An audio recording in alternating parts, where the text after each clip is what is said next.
Are we ready? Good morning. Welcome to the Tuesday, April the 28th budget presentation.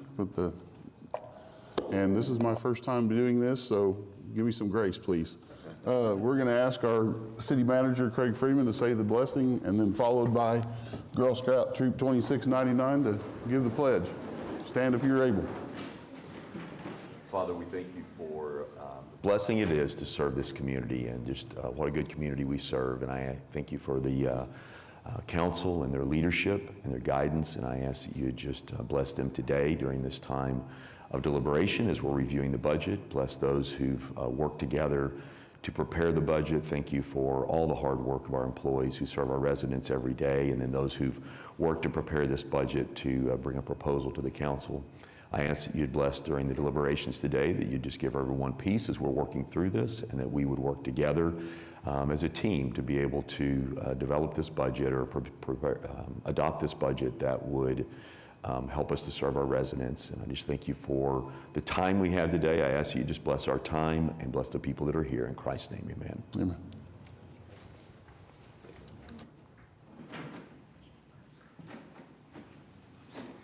I pledge allegiance to the flag of the United States of America and to the republic for which it stands, one nation, under God, indivisible, with liberty and justice for all.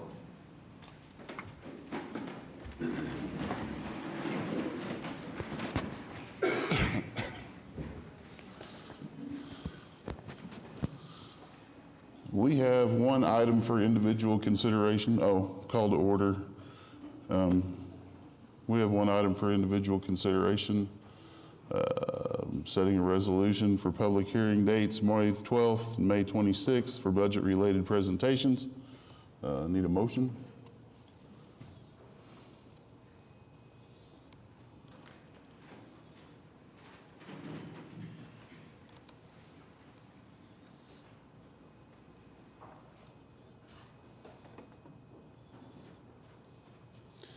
And it passes 5-0. I'm going to turn the meeting over to City Manager Craig Freeman. Thank you, Vice Mayor. Just want to introduce Chris York, our Budget Director and Assistant Finance Director. He's going to introduce the overview of the budget, give the overall overview. We are going to take our budget, our order of presentations a little bit different this morning.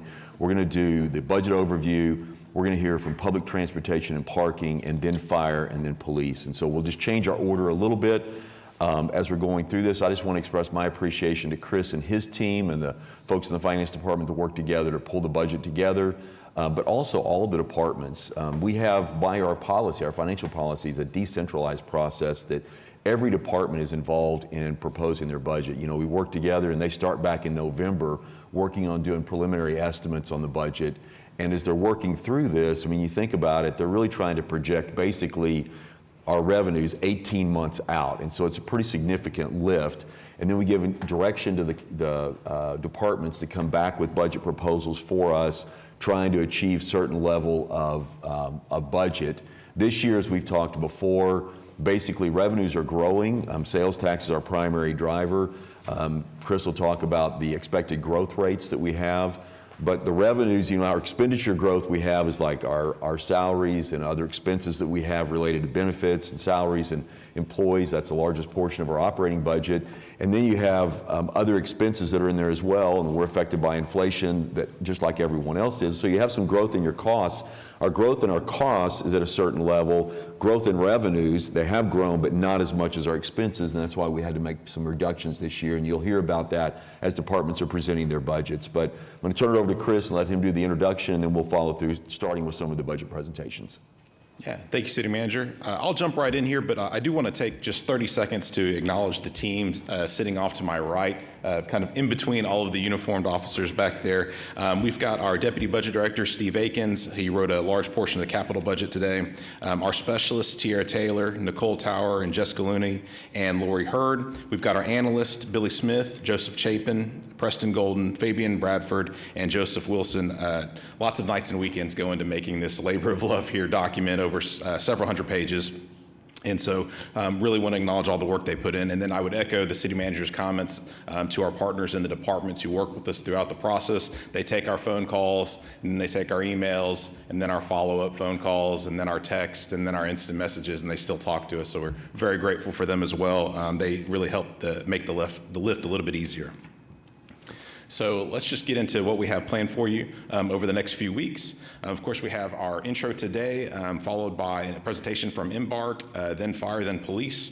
Then on May 12th, we'll have our first public hearing, and then we'll hear from Public Works, Parks and Rec, and Development Services. We'll finish up our presentations on May the 26th with presentations from the airports, municipal courts, information technology, and utilities. So it's a little bit of a stacked meeting there. We'll also provide you the public comments at that time. And then on June 3rd, we'll ask for your consideration in adopting the budget, which of course will go live on July 1st.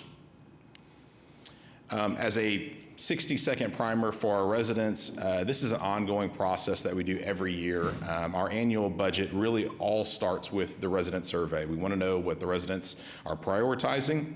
And the way we do that is by surveying them annually, getting back their top priorities, and then those feed into our council priorities, which then we build our strategic business plans, which we dust off every 2 years. And so really the budget development process is really our one-year plan of how we're going to achieve our strategic business plan with the resources that we've forecasted. Sounds easy. All right, and I'll just remind everyone what our council priorities are. These are last revised as of 2017, but they basically cover everything that we do in the city, and they are our guiding principles for how we develop the budget. So without further ado, we'll jump right into what does the budget look like. So the big number at the bottom there, the total budget, is an increase of just over $2 billion to $2.12 billion, a 3% increase. And we have this broken out for you into a few different categories. Of course, we have the general fund, which is going up 4.41%, and that feeds most of our departments. It is what pays for most of our services. Then we have these other operating funds. These are going to be supporting funds, things like public safety sales tax and other things that aid the general fund in providing those services. It's increasing at 6.81%. And then we have our non-operating funds, and these are going to be all of our capital-focused funds, and those stayed relatively flat this year at 1.19% increase, or 1.137 there in the millions, and so, or in the billion, excuse me, and so what I would say is that the story this year is a little bit different than last year. Last year, it was our non-operating that were increasing dramatically, and that was as we were scaling up for all these projects that we have planned. This year, we're really reacting to some of those cost drivers that the city manager alluded to in our general fund and other operating funds. So again, a little bit of explanation here. This is our third year of cuts, and that's a little bit confusing for our residents to see a higher number in the right column for FY27. And the reason for that is that we start the process by developing the same service level budget. So the same services that you're receiving in the current fiscal year, which is FY26, with all of the known cost drivers. That's our starting point, and then we cut off of that, and that's how we get to a little bit higher number there. I'll give you an example. The general fund is up 4.41%, and that's based on a few cost drivers. Those include health insurance cost increasing at about 8.3%. So there's a few $1 million right there. Our pension contributions for many of our staff members from AFSCME as well as management and non-represented is going up about $4 million. That's based on an actuarial number, so that would stay fully funded in our pension. And then the cost of living adjustments and stipends that were awarded in the current year. When you put all those numbers together, your starting point is about $20 million higher on top of the same service level that we're receiving right now before we ever start the process. Other operating funds, again, are those supporting funds. They're going to include the airports, the utilities, the stormwater drainage funds, as well as fire and police sales tax. Some of the big movers there are our police sales tax up about $3.2 million from prior year. Internal service funds are up about $4.9 million. And this makes sense, right? Because when we have cuts asked for in the general fund, those supporting funds that departments have access to are going to start feeling some of that pressure. Some of the other large increases there are related to our hotel motel tax, which is up about $9 million. We talked about this during our most recent budget amendment. We've really been chasing our actual performance in that fund for a while. This gets us in line with that and matches what we did on our amendment. And so we're capturing what reality is for that fund after the increase from 5.5% to 9.25% just a couple of years ago. And then also, nope, I think that's it there, and we'll move on. Okay, and so as we look at all of our revenue to balance that budget at $2.1 billion, we see that our largest recurring revenue source, of course, is taxes. They total $939 million, or 45% of the total, and about $42 million more than in the current year. When looking at the total budget, the taxes categories also includes property taxes here for our debt service fund, which is about $159 million, and those go towards paying our general obligation bonds. Other areas to note are fund balance at $662 million. I always like to explain that when we're looking at this big picture. This is going to include all of our capital funds like MAPS 4, Better Streets, Safer Cities, and so on. And so we've accumulated those funds over a number of years. As we roll out the projects, we're really using the tax that was received there in prior years, but now we're calling it fund balance because we didn't receive it in the current fiscal year. And then when we get down to fees and charges, we have about $316 million, and those are going to include building permits, ambulance membership fees, stormwater drainage fees, and so on, and they account for 15% of the total. Federal grants are up $8 million from last year, and they account for $95 million right there on your right at 5%. And then other revenues include things like interest, lease revenue, and other miscellaneous sources, and account for about 3% or $67 million. Transfers in are too small to see, but they're about 1.7% of revenue, or $36 million, and those are funds received from our public trusts for operating costs for water, wastewater, solid waste, and airport services. So as we narrow the aperture a little bit and get down to our operating revenue, this is where we start to see where we're paying for services. This strips out all of the capital non-operating funds, like we said, MAPS 4, Better Streets, Safer Cities, and so on. And so it gives you a better perspective of what the resources that we have for actually delivering services. Again, taxes are the biggest piece at 64%, or $622 million of that $979 million number. And then fund balance shrinks down to just 2% there because, again, these are going to be funded by taxes. These aren't those large projects where we've accumulated dollars and now we're needing to spend those. Fees and charges account for about 30% of the operating budget at $292 million. And then transfers and other revenues, such as interest, are about 5% or $65 million.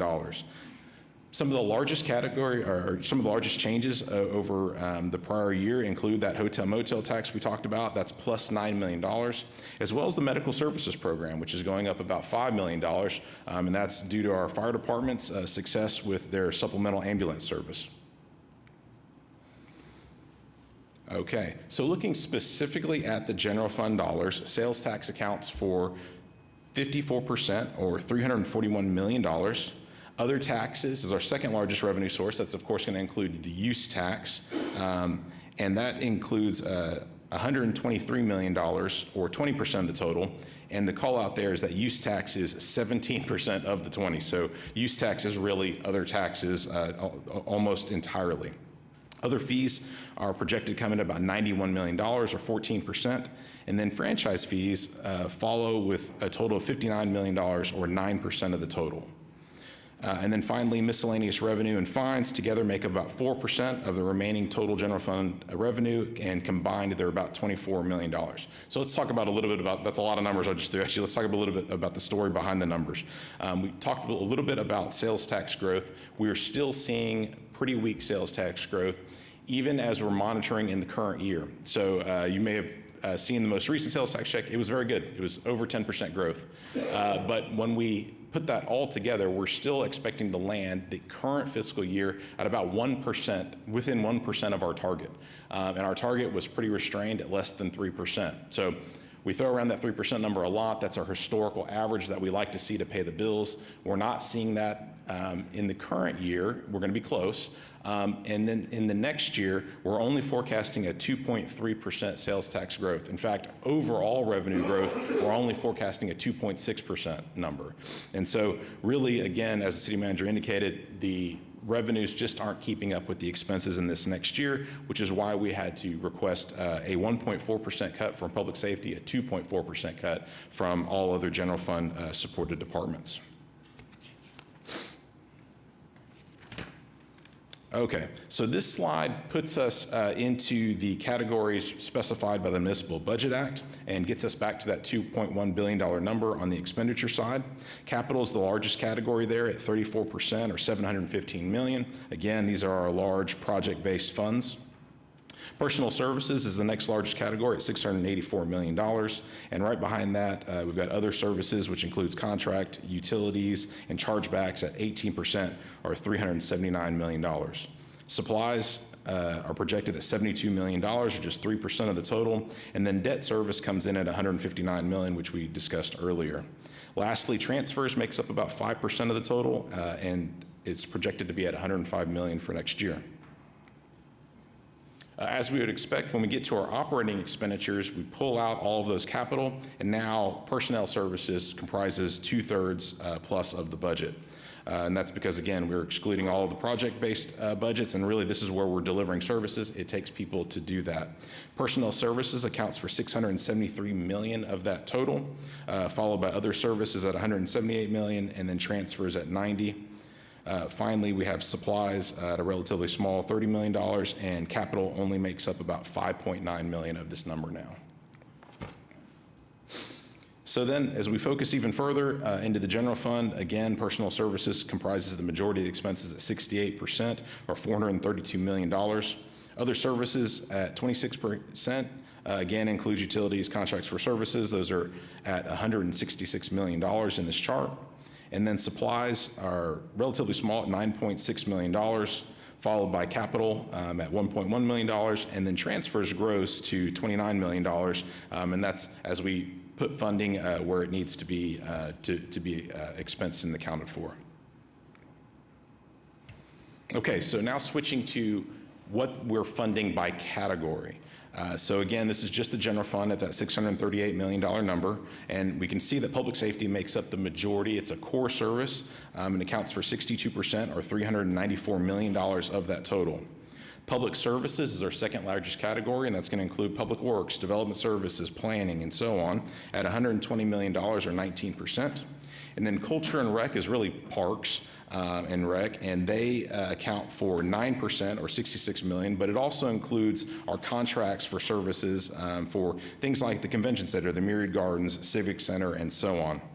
And then finally, you have general government at 10%, or just under $60 million, and those include finance, city manager's office, HR, IT, and our general service departments.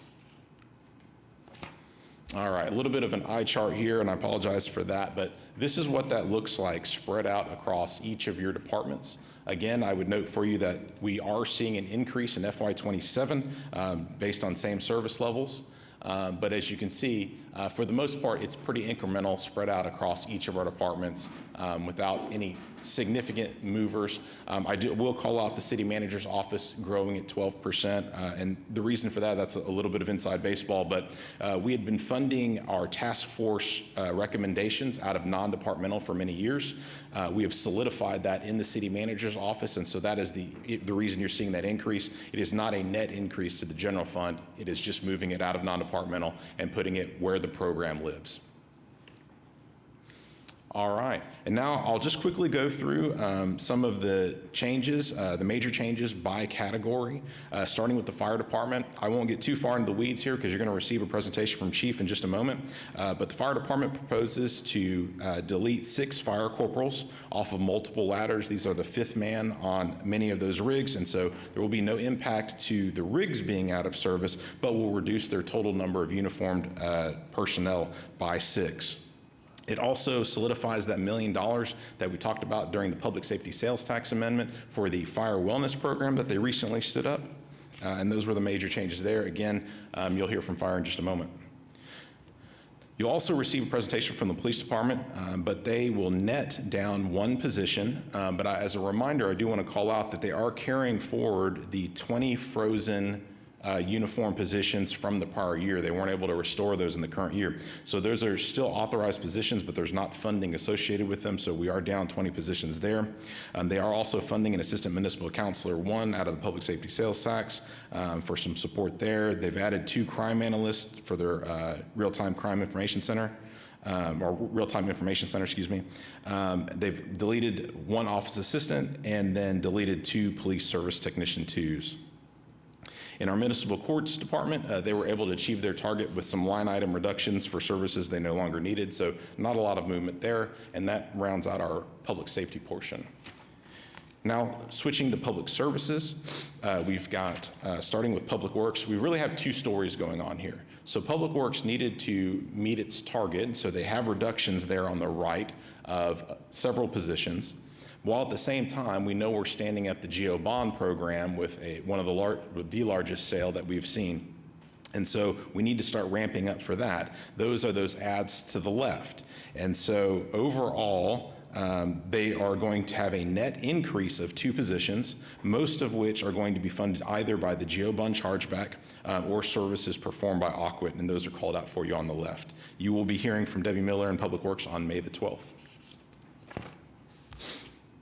All right, and then switching to development services, they will net 1 position down. They're deleting 3 total positions from our code enforcement section, and then they're also adding 2 elevator inspectors. The elevator inspectors were able to be funded because the fees that they charge for those inspections cover the cost of the 2 that we have existing, and they believe the total need is over double what they're able to inspect at this time, so those are expected to be funded. Brock will present to you on May the 12th. And then planning is adding a net of 2 positions. 1 includes a zoning and compliance officer as well as an admin coordinator. And then they're also able to add 2 GOLT funded positions that will be working on affordable housing projects. Public transportation and parking really is shifting a couple of positions, but they will show up as deletes in the general fund, moving 2 IT positions out of the city fund and into the transit side. And they're also proposing to adjust their weekend service hours. I won't get ahead of Jesse. He will present that to you in just a moment. The utilities department adds 8 positions. As a reminder, this is an enterprise fund. It is funded by ratepayers, and so they do have these funded in their existing rate structure. You'll hear more from them on May the 26th. Some of the big pieces of that are going to be the 4 property maintenance program positions. They're taking on some of the work that was being done by Parks for the mowing at some of their facilities, and so they're staffing that up. There's also a pretty big move of $12.4 million. That's coming out of the city side funds and going into the trust funds. The reason for that is the department has a preference for the trust because they're able to engage in multi-year contracts and be a little bit faster in response to things like spikes in chemical costs and things like that. We've seen some budget amendments here at the City Council for those reasons. This would eliminate that need and allow them to be a little bit quicker to respond. Okay, and then in our Parks and Rec department, we are down 5 positions. And those are really related to a restructure that Melinda will tell you about on the 12th, but it is eliminating the natural resources program and moving that program across both the recreation and the grounds management division. Those efficiencies have allowed her to cut some positions. They're also adding 1 golf marketing coordinator, which is supported by the Golf Trust and the rates that they charge at the trust, so that should be funded. And they were also able to put a little bit of line items aside to support park amenities, trails, and athletic field program improvements.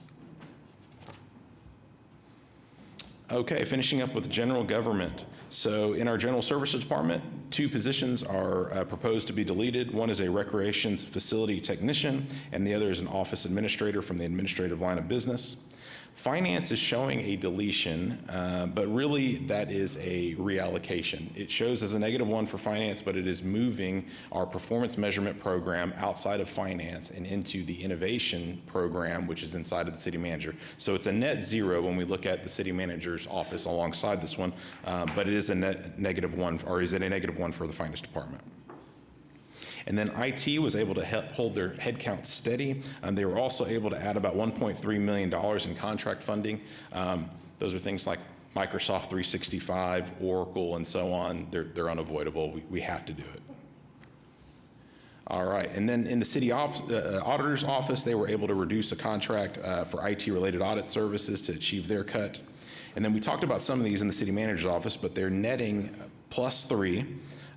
And also that public safety partnership funding is moving from non-departmental into the city manager's office. Some of the positions include a public information officer that will be dedicated to the new GEO bond. They're also adding a construction project manager for the MAPS program, as well as an admin coordinator to the MAPS program. These are both related to the arena and getting ramped up for that work. And then we have the municipal counselor's office. They're adding 2. We talked about one related to the police department being funded by the public safety sales tax, and then we're also adding 1 more being funded by the GEO bond. Okay, so where does that leave us? So we end, or the proposed head count here is 5089, which is a reduction of 1 from the prior year. But again, the 20 police officers that are positions that are frozen are not accounted for here. So effectively, we're ending with 5069 for FY27. What that looks like by department is right here. And I apologize, this fire number is incorrect. It is a net reduction of 6 corporals. That slide needs to be updated. But we are ending with 5089, and that's the only adjustment to this slide. Apologies for the miss. Okay, now we are wrapping up here. So of course we present the budget book to you and try to comply with, we do comply with everything out of the Municipal Budget Act. We have won the GFOA award over the last few decades. So we expect to continue to receive that award following their best practices. I might give you just a quick overview of the budget book for our residents' benefit. A couple of sections here. In the introduction, you have the city manager's message. I do have one flag for you on that. It matches that slide there that the proposal from fire in the city manager's message is not correct. It is 6 corporals that they are proposing to remove there. We have one of the alternates in here, and I apologize for the miss on that. Then throughout the book, you get to the financial summaries. That's your quick section of really everything that's going on with the budget. Then you get into your departmental budgets, and that gets you the specifics with the major budget changes. I tried to explain to a neighborhood group the other day that we try to make it very easy. Within the first 3 pages of every department section, we give the major budget changes. You can see exactly what's going on with every single department.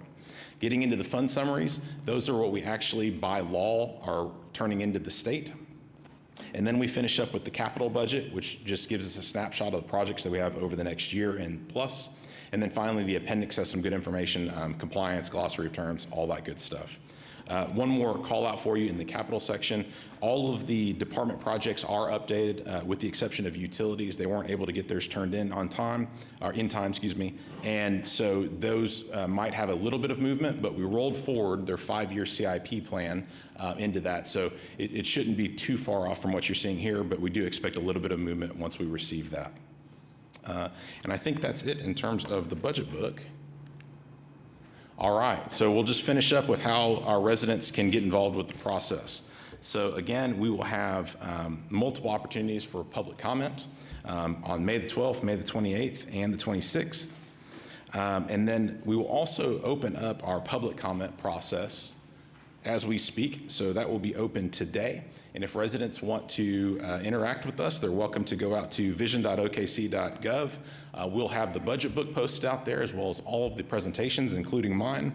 If they want to review that at their leisure, of course, this will also be on the YouTube channel as well. Or if they just want to email us directly at budgetcomments@okc.gov, we will look at every single one of those and provide them to you, as we always do. And then if you want to send in a text or even write us a letter, we are happy to receive either of those information up on the slide. All right, and then we call this out. This is probably the best resource for our residents to engage with the budget process. This is that vision.okc.gov website. It will include all of the information, including the budget book, all of the timelines, calendars, and some basic information on how we develop the budget. And that's it. That's all I have for you this morning, but I'm happy to answer any questions before I hand it over to Transit. Can I ask, well, thanks for the presentation. I want to go back to the healthcare increases. You said it was 8%, is that right? 8.3%. 8.3. What was the increase last year? Ooh, I don't think I have that number in front of me, but what I will tell you is that we generally run a little bit better than medical inflation, which tends to be in the 7% range. But I can get you the exact number, sir. That'd be great. And then I'd like to know, just because I've been following at the national level, there's been these increase in healthcare costs, and I'd like to better understand where those increases are coming from. Absolutely. Happy to get it for you. Thanks. Thank you, Chris. Appreciate, again, your leadership and the office, and then all the departments that have worked on the budget. We're going to walk through our presentations this morning, that we have 3, and then as Chris said, coming back in a couple of weeks, we'll have some additional presentations as we go through this process. So thank you, Chris, for your leadership and your work in this. Thanks, sir. So next up, we'll have Jesse Rush, our Embark Director, and he's going to give us a presentation on the transit and parking budget. Good morning. How's everyone doing? Yeah, good. Well, good morning. Yes, as City Manager said, I'll be presenting the public transportation and parking budget. First, good morning, Vice Mayor, City Manager, City Council. Happy to be here. If you had told Jesse Rush back in 2017, October 2017, that he had an opportunity to stand in front of you today to present the budget for public transportation and parking, you would think he was lying. But what I can tell you is that whenever you get involved in public transportation, I say this pretty often, it gets into your bones, right? And so what you find is that when you go to other cities, you actually end up dragging your family along, and you start riding public transit everywhere you go, or you start going down strange streets to go look at parking garages. But it literally gets into your bones, and you start to see the impact that public transportation has on your community, on your city. So really, really happy to be here, happy to share this presentation. I will say buckle up. We've got about 50 slides to go through. We'll go through them pretty quickly, but I'd be remiss if I didn't point out the team that put this presentation together, right? So we've got some fantastic photos, as you can see from this cover slide, and Lloyd Rosen helped put together those photos. We've got a lot of intense data. Chip Nolan, our planning manager, put together that data for us. All of our budget information was developed by Christina Hankins over my left shoulder there, working with the city departments. But finally, Ty Hawley, right? So Ty put together our presentation. If it wasn't for Ty, I'd literally be standing up here presenting bullet points, and it'd be very, very boring. So I appreciate Ty's hard work. Thank you, Ty. All right, so let's jump into it. So who are we, right? So we are a public trust to the city. We were established in 1966. Where we established the Central Oklahoma Transportation and Parking Authority. Over on the right are all the different modes that we provide, right? So we provide our fixed route bus service, our BRT, streetcar service, public parking, ferry service, our Plus ADA service, and many, many mobility management programs. Now, if you take a look at those modes, there's quite a few there, but what I'd like to point out is there are over 3,000 public transit agencies across the United States. There are less than 10 public transit agencies that provide the same amount of modes of service that we do here in Oklahoma City. So let that sink in for just a second, right? 3,000 agencies, 10 of them, less than 10 of them provide as many modes of service as we do. All right, so we are celebrating our 60th anniversary for COPTA. You may have saw it on the previous slide. 1966 is when it was established. So the important thing there is to think about Oklahoma City in 1966, or the United States in 1966. So back in 1966 was when the U.S. Department of Transportation was established. That's their main goal was managing time zones across the United States. That has since gotten much more in depth in what they provide, but also in 1966, Ralph Gills was sitting at a bus stop waiting for a bus when he developed the idea of video games. He actually wrote a paper while he was waiting at a bus stop of how you could play video games on a television. But for us, that's when public transit was established as a public service. And so what we've done is we put together a short little video that I'd like to share with you all. And so out of this, well, let me show the video first.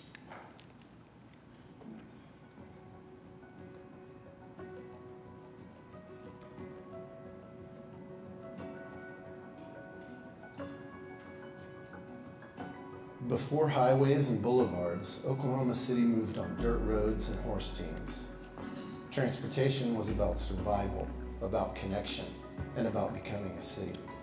Before long, steel rails and wires humming with electricity powered streetcars, shaping neighborhoods and commerce.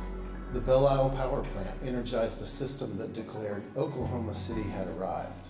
And by the end of the 1930s, nearly 19 million Oklahomans were using public transit. The arrival of the world's first parking meter signaled a change in our city. Folks were buying more cars, and buses replaced those early streetcars. Flexibility had been chosen over permanence.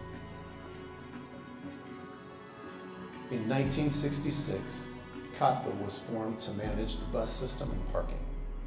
Transit became a public service. First operating as the Oklahoma Transportation Company, then rebranded as Mass Trans in 1975 until 1992, when it was rebranded as Metro Transit. Through decades of automobile ownership increasing and public transit ridership decreasing, Mass Transit continued to keep the wheels turning while adding access via COTBA Handy Transit in 1982 for those with mobility impairment. The MAPS project sparked a transformation. As revitalization was brought to OKC, so was the idea that transit could once again shape the city, first with the launch of Oklahoma River Cruises in 2008. Operating under a new name in 2014, Embark unified services, modernized fleets, and restored confidence. Rails and streetcars returned to downtown in 2018, not for nostalgia, but for strategy, anchoring development and reconnecting districts. Rapid launched in 2023, the boldest bus investment in generations. From horse-drawn stage lines, to electric streetcars, to buses, garages, and BRT. Oklahoma City's transit story is not a straight line. It reflects the city itself, adaptive, resilient, and always in motion. The vehicles have changed, the streets have changed, but the purpose remains the same: to provide access to opportunity, to each other, and to the future.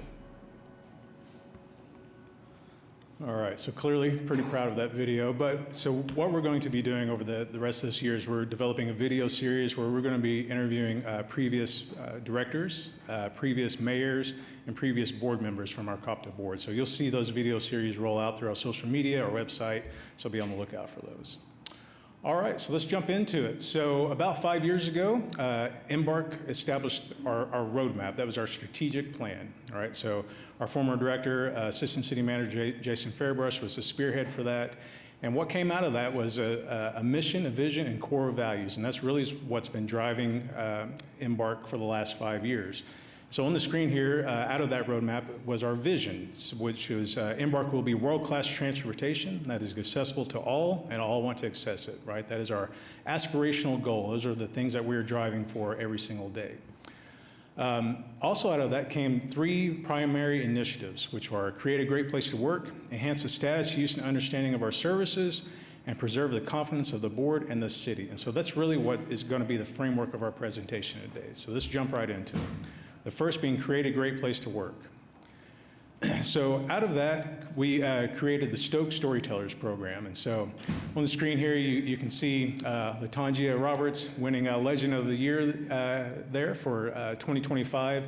But really, it's an opportunity for our staff to be able to provide peer-to-peer recognition. So you're able to share a card with one of your peers about something that you've seen that they've done that was, went above and beyond. But really, that peer-to-peer recognition.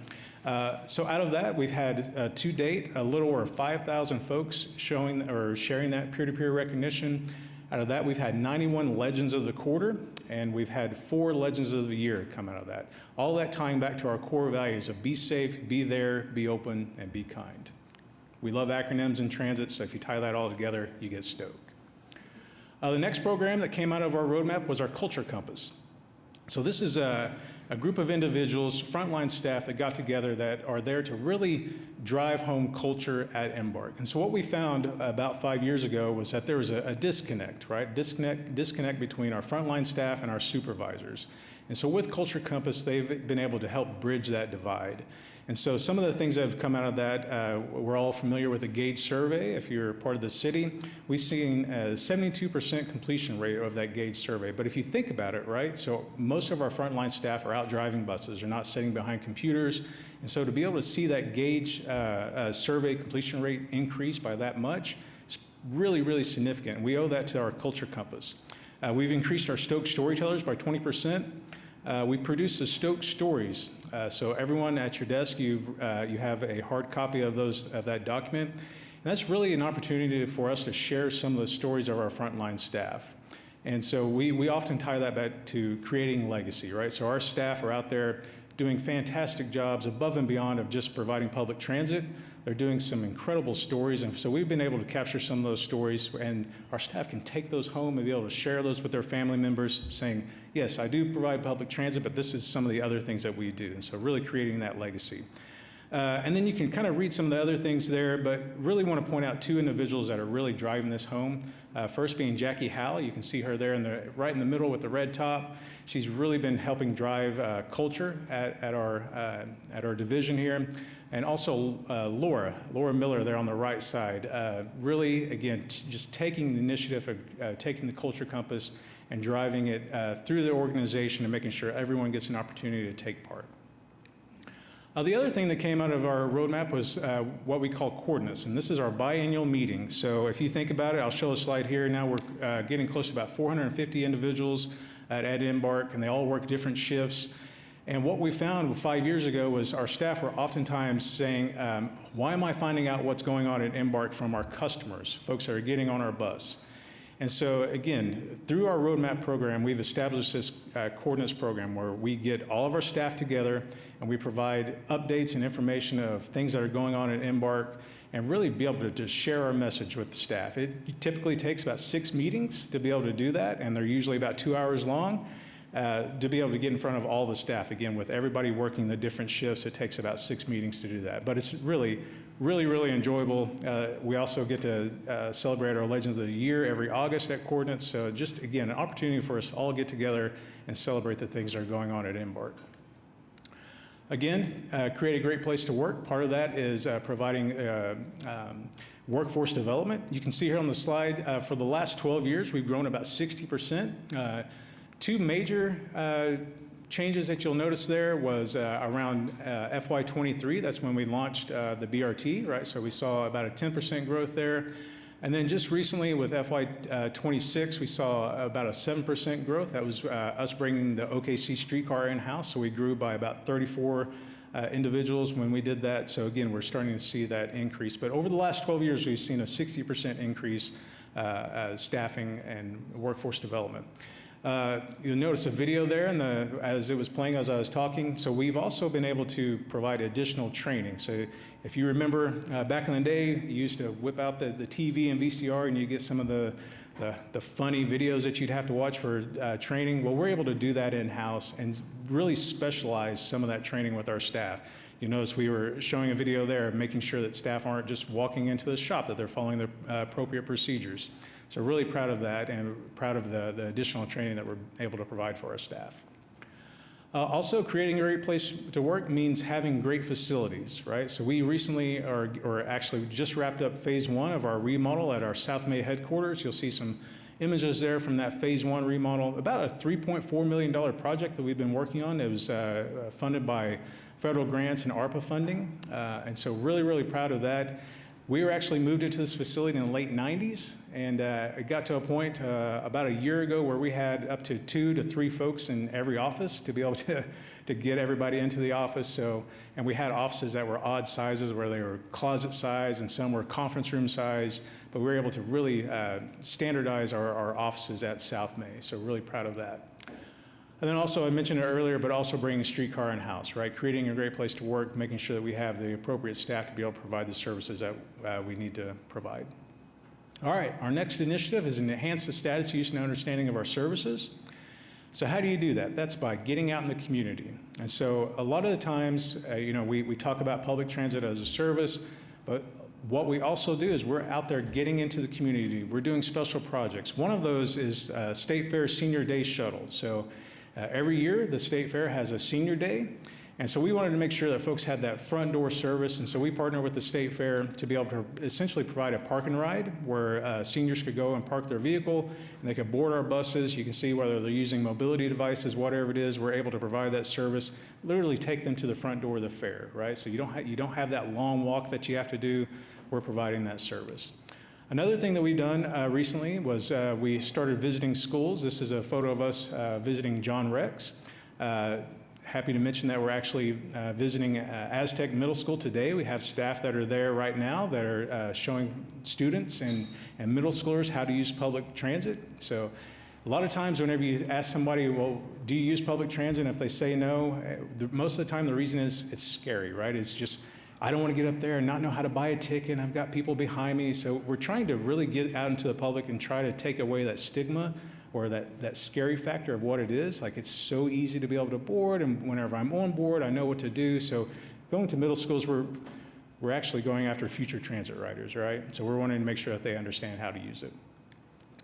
Another thing that we do, being part of the community, is every year we host a community fair where we provide free services to folks that maybe otherwise couldn't able to access those, whether it's flu shots, dental programs, dental hygiene kits, fluoride treatments. You can see it all there. Mental health outreach. We partner with the Mental Health Association. They're on site to be able to provide those services if anybody needs it. But really just being able to provide those services, meeting people where they are, and we provide that every year at our transit center.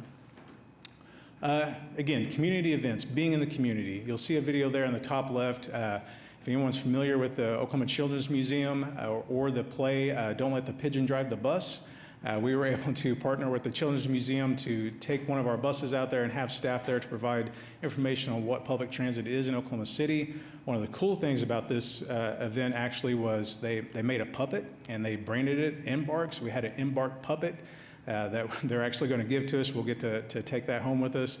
And all of anything bus related or transit related was branded Embark on the stage. So really getting our image out there, getting our services out there. And then again, anytime there's a major event going on downtown, we're usually a part of it, right? So you can see there in the top right, the lights on Auto Alley, the lights on Broadway, we were there providing information of our services. And of course, First Americans Museum. So we partner with the City of Oklahoma City, the American Indian Cultural Center, Land Development, and Okana to be able to provide a landing at the Okana Resort. We had that ribbon cutting for the bridge, so we also partner with MAPS 4 for pedestrian access. We had that ribbon cutting last year. We'll be providing service here in about 2 weeks at the First Americans Museum. All right, continuing that talk about partnership, right? So we, of course, have partnered with MAPS 4. There's a MAPS 4 program for public transit improvements. One of those is providing shelters. So you can see here, this is an image of what our expectation of world-class transit looks like when it comes to bus shelters. So if you look all the way back to 2014, we had about 60 of our bus stops had shelters. We have 1,347 bus stops, so a very, very small percentage of those bus stops had shelters. We took that as an initiative. We wanted to make sure that our folks had dignity when they were standing at a bus stop. They're not standing out in the elements whenever they were waiting for a bus. So we took an initiative to start providing bus shelters at our bus stops. A few years ago, we had about 167. When we started that partnership with MAPS 4, the phase 1 added an additional 140. We received a $19 million grant to provide bus shelters through the MAPS 4. And so what we were able to do, we were able to leverage that MAPS 4 money to make it go a little bit further and use that $19 million to provide more bus stop shelters. And so we're currently just wrapping up phase 1. When we're all said and done with MAPS 4 and the additional raise grant, we'll have over 727 of our bus stops will have shelters. So over 54% of our bus stops will have shelters. If you look at the national average is 30%. So we're well above the national average when it comes to providing dignity to our customers. All right, moving along. Anybody remember last year, this big event that went on downtown? Big celebration, championship parade? Well, we were a part of that as well, right? So we partnered with the Oklahoma City Thunder to make sure we were providing access for folks to be able to get to the championship parade. So what we did was we set up parking rides. We set up a parking ride at the State Fair, Remington Park, and at the State Capitol. And so we provide service to nearly 10,000 folks using our parking ride during that event. So in 3 hours, we doubled our ridership for a single day with nearly 10,000 folks using our parking ride for the Thunder Championship Parade. Winter weather, just a few months ago, right? We had record-breaking winter weather. And whenever you talk about one city, one team, this is a great example of what that means. And so we partner with Public Works to make sure that we were able to provide service. We never missed a single hour of service during this winter weather event. That takes a lot of effort from many folks out there, making sure that our streetcar stops are clear, our streetcar tracks are clear, making sure that you have access to our transit center. If you were downtown and you took a look at our transit center during that winter weather event, it was probably the most cleared area in all of downtown. But what that means is it takes partnership. It takes partnership with Public Works, specifically Michael Colbert. He was the gentleman that was in charge of Public Works and getting the streets cleared. And we met every single morning, and anytime there was a significant area that maybe needed a little bit more work done, simply called him up, and he was able to provide staff to help support that. Again, we were able to provide service and never missed a single hour during this winter weather event. We also like to celebrate, right? So we just recently celebrated our 1 millionth rider on our Rapid Northwest system. We're seeing, on average, about 41,000 folks use our Rapid Northwest every single month, so that is our highest ridership mode. But we recently celebrated our 1 millionth rider. Actually, on Christmas Day, we celebrated our 1 millionth rider. And you'll notice in the bottom right picture there, Fritz Etheridge, he's actually in attendance here with us, right back there. But during this event, he shared a story with me that I think really symbolizes what public transit is, right? So he'd mentioned that every single morning there's a gentleman that jumps on his bus, gets on at the park and ride location, he gets on his bus, he rides it downtown, he gets off the bus, and he walks through downtown. He's a retired gentleman, and that's how he gets his exercise, right? Every single day he uses the Rapid Northwest to go downtown and just walk around downtown, then he hops back on, goes back to the park ride and goes home. So, you know, we talk about public transit as a service, getting folks to jobs, but it also provides a service to be able to get folks that are retired that maybe don't want to sit at home watching, you know, Judge Joe Brown or whatever it is. They actually want to get out into the environment. We provide that service as well. We're also a partner with the Women's College World Series. And so back in FY23, we were able to provide one bus to provide park and ride to be able to get to the front door of the Women's College World Series. We carried nearly 1,000 folks that year.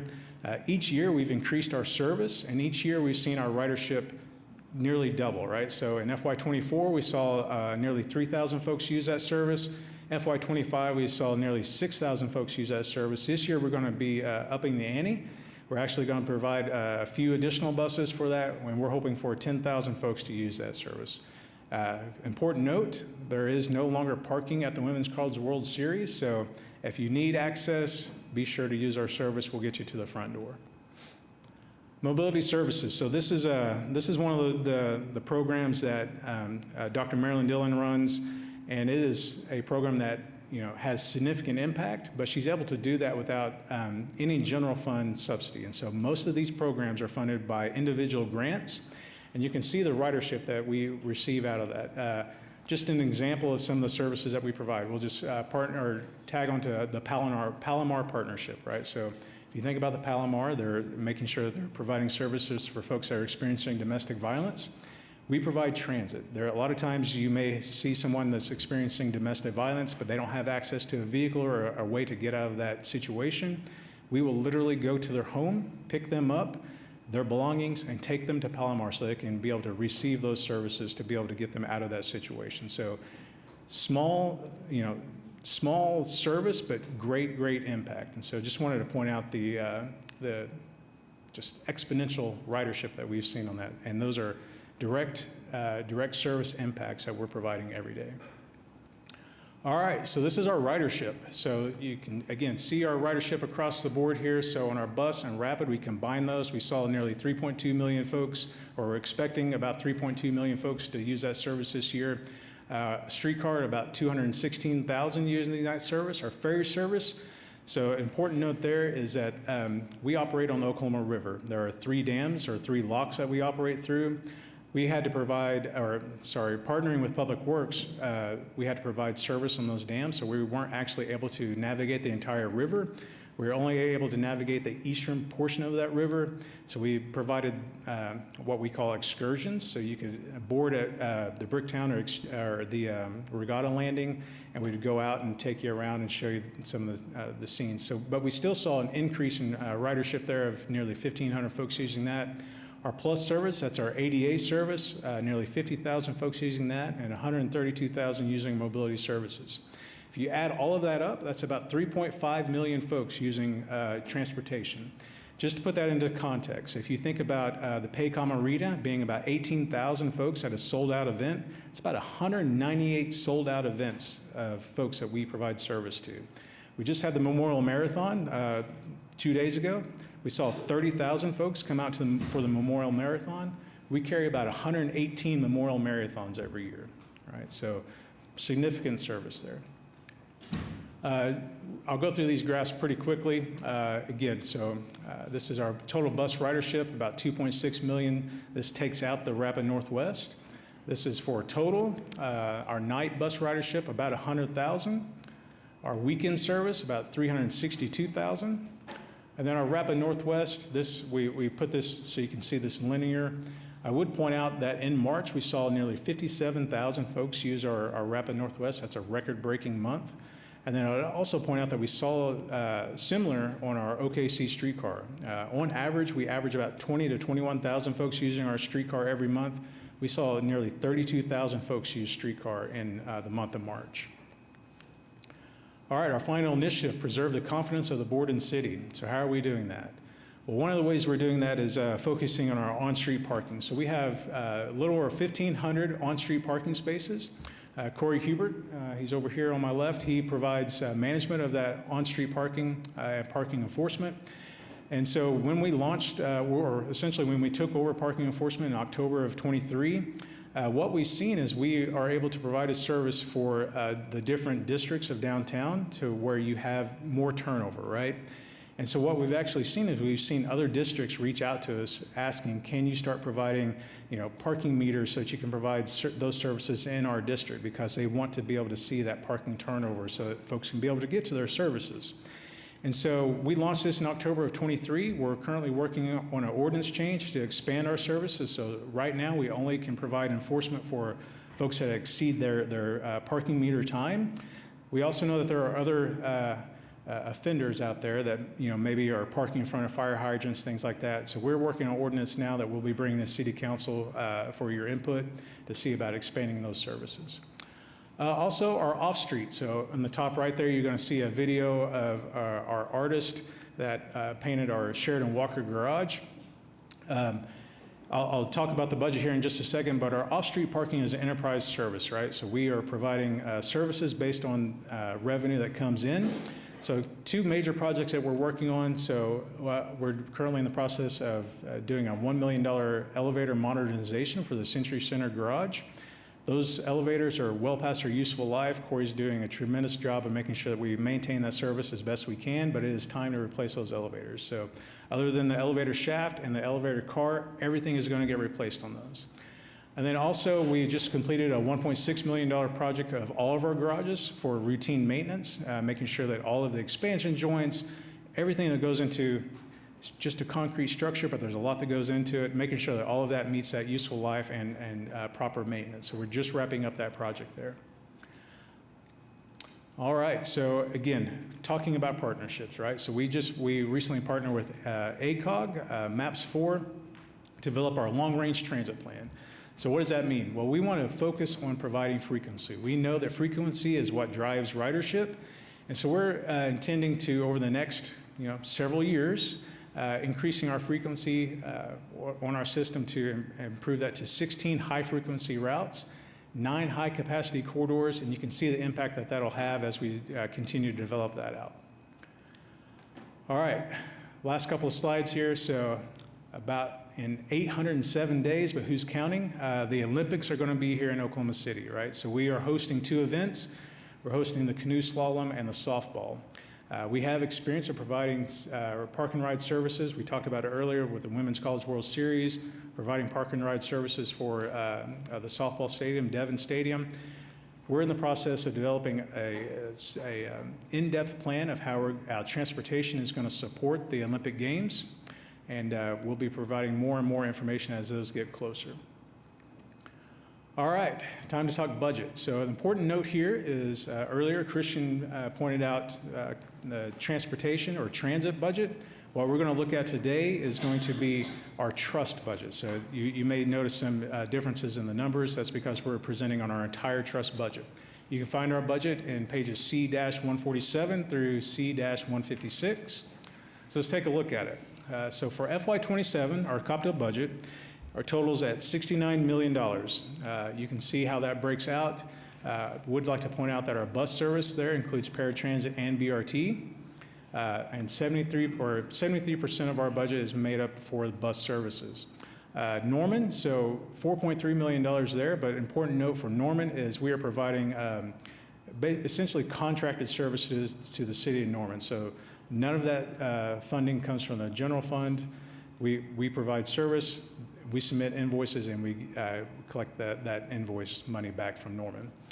Parking, again, enterprise fund, streetcar at $6.9 million, and then ferry at $1.1 million for a total of a little over $69 million. Our funding sources, so for off-street parking, again, important note, right? Enterprise fund, so money in, money out.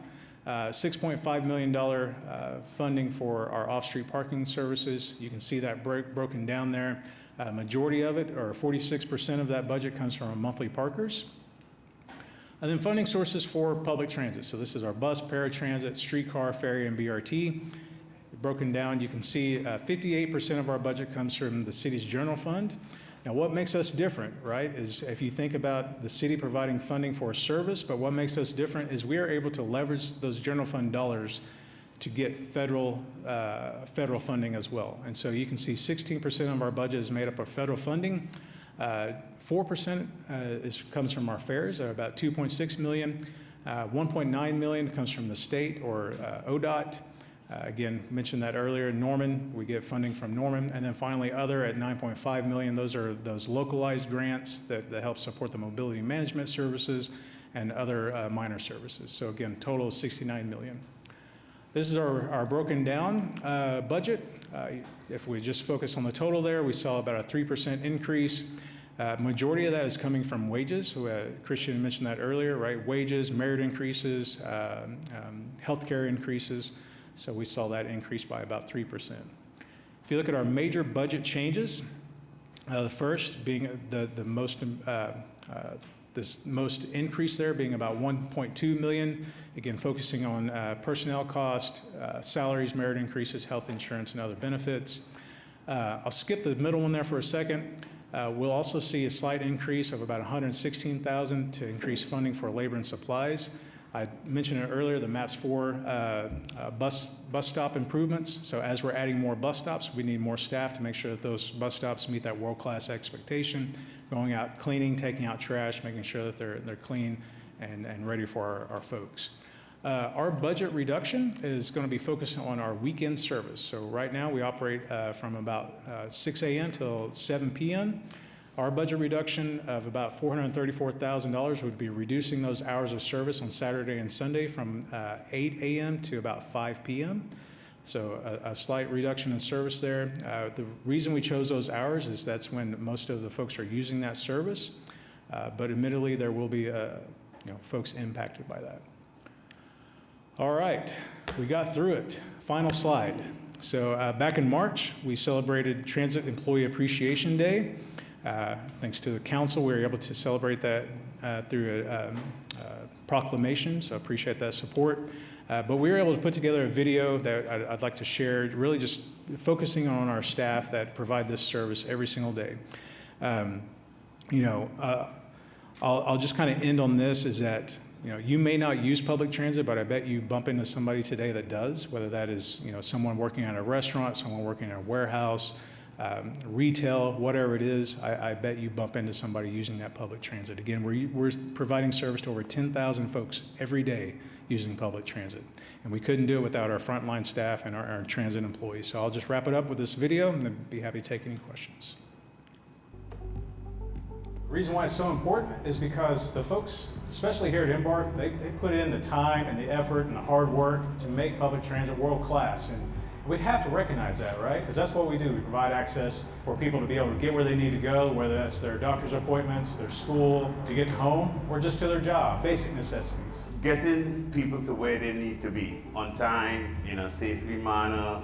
We kind of keep the city moving, and that is what it's all about for us. It's like being out there, being there for the ones that use public transportation. I was pretty fortunate because, I rode the buses before I started working here, so I already knew the routes. And me coming to work for Embark has been a life-changing event. Showed me a lot of core values, showed me the responsibility of being a team player, coming to a company that based like on family, like unity and stuff. There's a lot of great people to work here, and I'm forever grateful, that Embark gave me an opportunity to come here. And, people are really grateful. You'll have passengers that'll get on there that they'll show how valuable we are to them. They'll thank you, every day, like, thanks for getting me to work. I'm a firm believer, when somebody's really trying to make the effort, you help them, that just, it uplifts them and makes them have a way better days.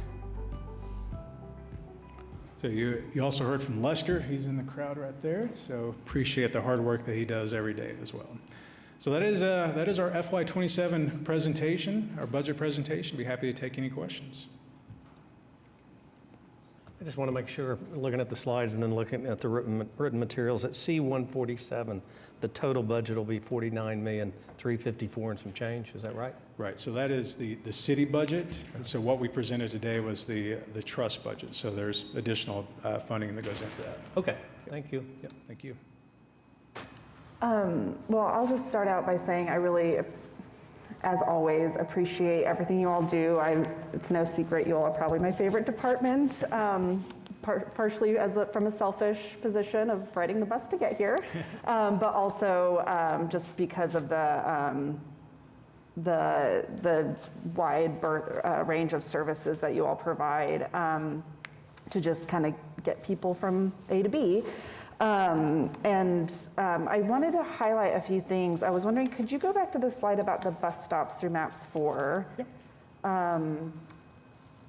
Because I thought that was so staggering to me, again, as somebody who uses the bus. And I was actually recently at an event sharing about, sort of lots of things going on with the city, but we ended up talking about transit quite a bit. And one of the women who was facilitating the event was shared that she and her mother moved to Oklahoma City 20-something years ago and would ride the bus to work.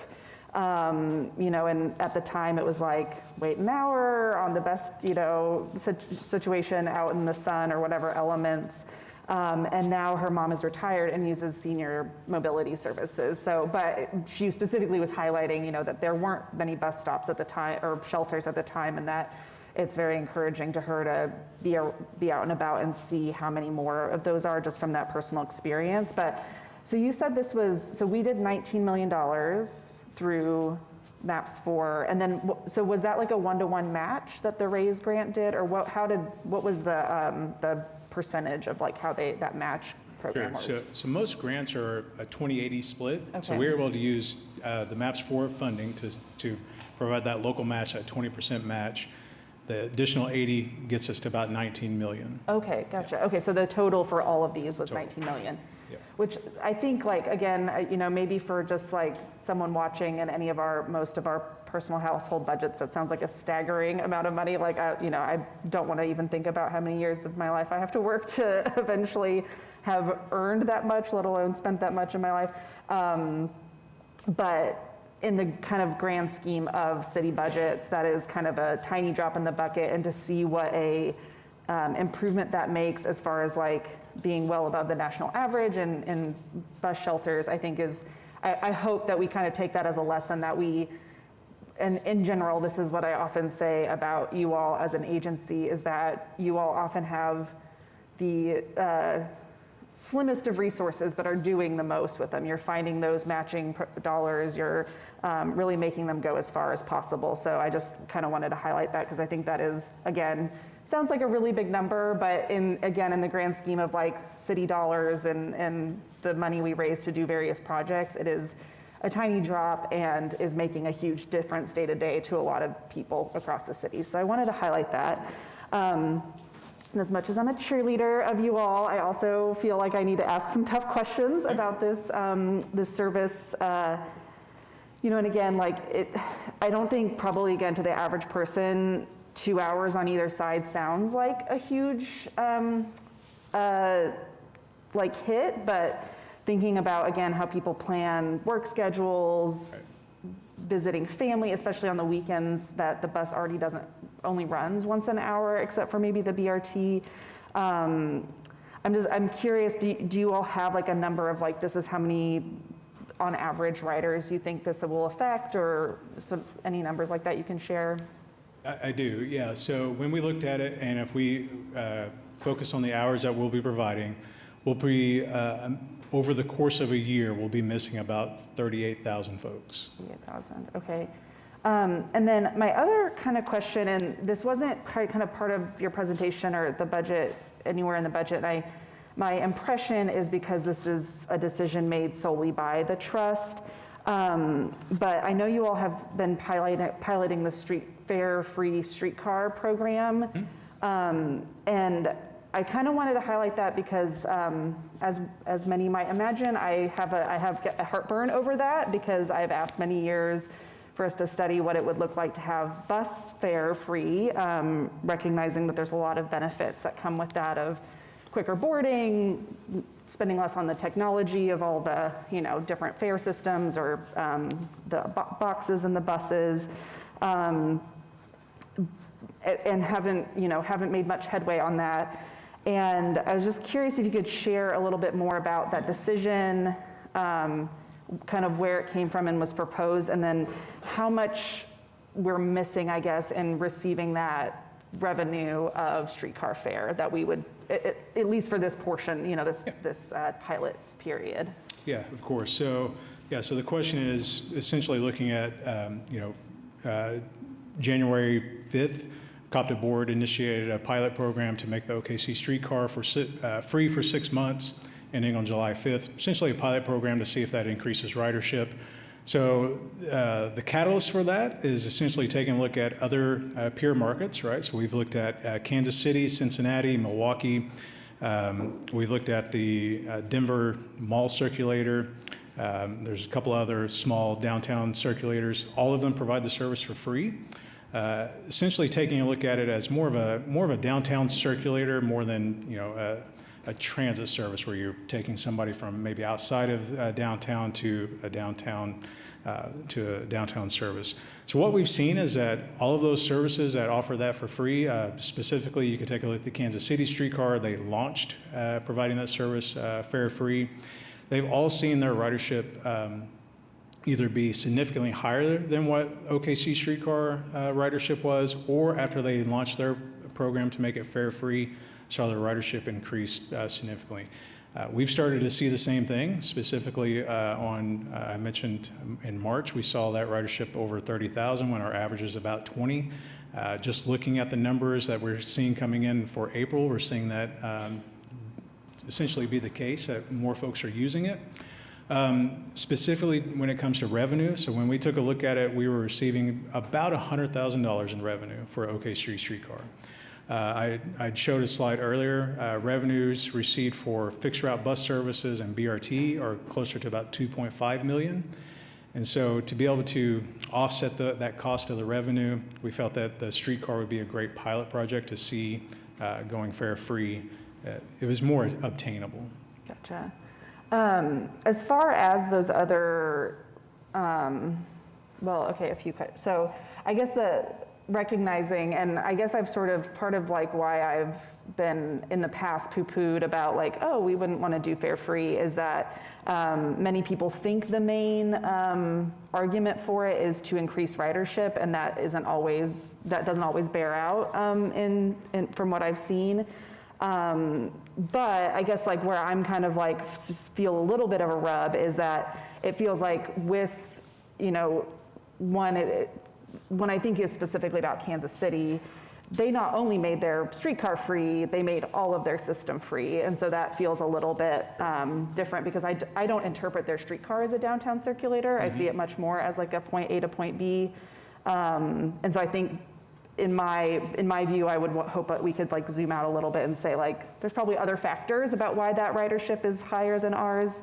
And I guess I get where the heartburn comes in for me is that because when I think about a downtown circulator, I think about the types of folks most likely using that are going to be tourists, people with higher incomes, right? People who can bear that cost a little more easily than, you know, again, like this 38,000 people who are now going to have service reduced, who are very likely getting to work, right, and don't have as high of incomes. And so that's where, again, I would just hope we could like think through that a little bit more strategically, and I'd be curious to see if we can explore options, or like, I'm curious to hear like, does it feel like a priority that when we do have like a budget swing in a positive direction that we could restore that service? Kind of like where is that falling in your kind of planning brain? Yeah, no, I will say that, again, as a lover of public transit, my goal is always to provide as much service as we possibly can at the highest frequency that we possibly can. And so, yes, of course, as you know, as budget allows, we would look to add back service that makes the most sense, whether that, you know, be putting weekend service back or whatever it be. So trying to use data as the most logical decision when adding back service. Okay. Well, thank you, I appreciate it. Hi.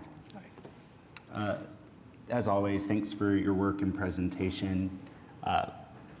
When you began your remarks about once you start working with public transportation, it's in your bones, and that really resonates with me. When I went to Selma, Montgomery, and Memphis for spring break, which I referenced as council a few weeks ago, we went to the museum there talking about the Montgomery bus stop, or bus boycotts, right? So knowing that the very first piece of legislation our state government passed was not about access to education or mental health services, but, you know, segregating our public transportation services, our public services, period.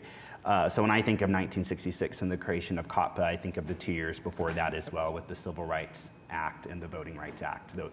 Those are 3 years that are emblazoned in my mind. So it will always give me, like Councilwoman says, heartburn anytime I hear a conversation about reduction in services, because I feel like when the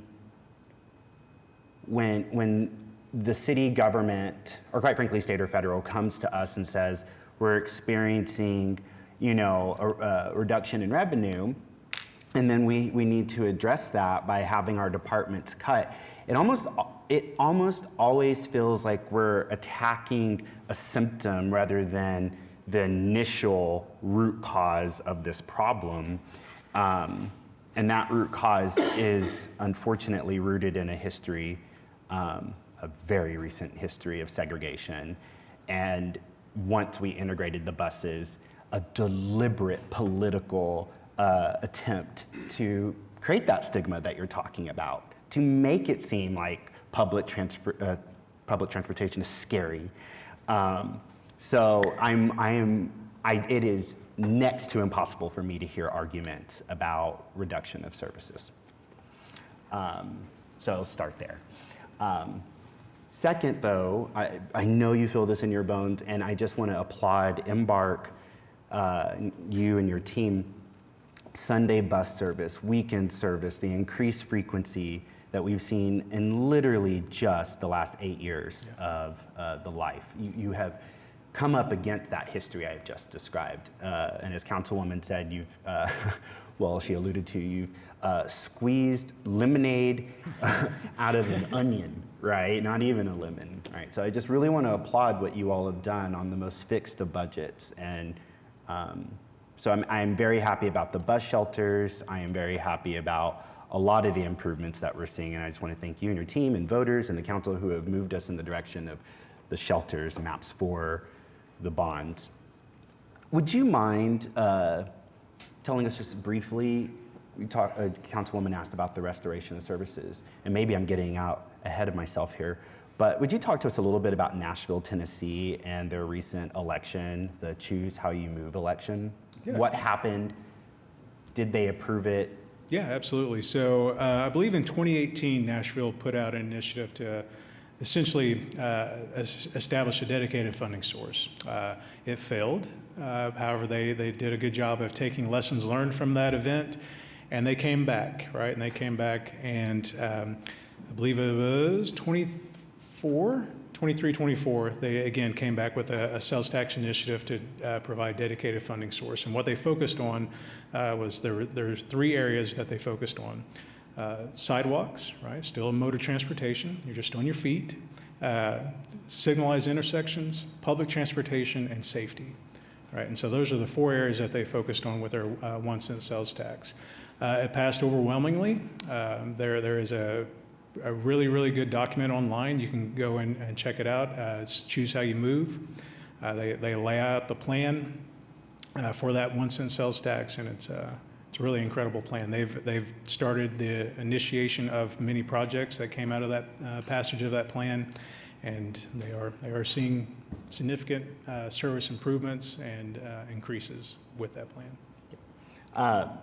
It is my strong advocacy position, both in private and now here in public, that when the time comes, and I believe the time's approaching soon, for our city and Edmond and Norman to have an election for commuter rail connecting our cities, for service connecting us to the airport, for service connecting us to Midwest City, my hometown. Well, right outside of Midwest City, Tinker Air Force Base, which calls Oklahoma City home. I just want to make sure we're on the right page there. But that commuter rail conversation, my understanding, would also include conversations about increased bus rapid transit service. It would also have conversations about the different municipalities I have just named, correct me when I'm wrong here, improving bus service in those municipalities. And as I have advocated behind the scenes and now in public, let me just say, the Choose How You Move model that you have described to me, that Mayor Holt has brought to my attention a couple years ago, to me, it is the model for us. Every time the city of OKC publishes something on Facebook, it could be about the arena, it could be about trash collection, it could be about what have you, the comments are always as follows. Fix the roads. It doesn't matter what the topic is, it's always fix the roads. And so my advocacy has been that this should be an all of the above approach to public transit. I've served on COPPA for going on 11 years now. And it is, as you've described it, Director, it is about how you move, whether that's a mobility device, whether that's with your feet, it's a bike, it's a vehicle, it's bus, it's streetcar, it's bus rapid transit, it's commuter rail, it's light rail. It is an all of the above approach. And I think that should include funding a dedicated revenue source for ongoing street maintenance. We should not have to wait every 10 years for a public bond election to fund a series of streets. And that's the cycle we're in, that's the system. And I think that we have an opportunity with this election to include not just public transportation, but no matter how you move, whether it's ongoing street maintenance, ongoing maintenance of our sidewalks, ongoing maintenance of our bike lanes, and operation dollars. This is an opportunity, and I would advocate strongly that we advocate to restore this weekend service, should this council choose within this budget to reduce it, that it should be priority A in that restoration. So too should the frequency that I'm to understand, and just tell me where I'm wrong here, but the frequency, the improved frequency that our long-range plan is looking at, that I've gone to budget workshops for. 23rd Street, I'm guessing on the south side you all would look at streets like 29th, right, maybe 59th, but I know for a fact the street where the state capitol is, Yep. right, should be moving at We've already gone from an hour to 30 minutes. Let's go to 15. Right. Right? And that gets people quicker to work, quicker to recreation, quicker to education. So I just want to lay this vision out. And I want it in public. And I think a lot of leaders are on board with this.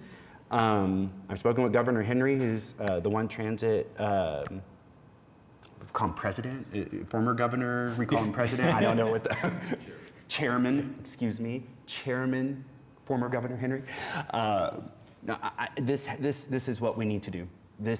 For too long, it is residents complaining about our streets and complaining about the lack of the frequency that we need.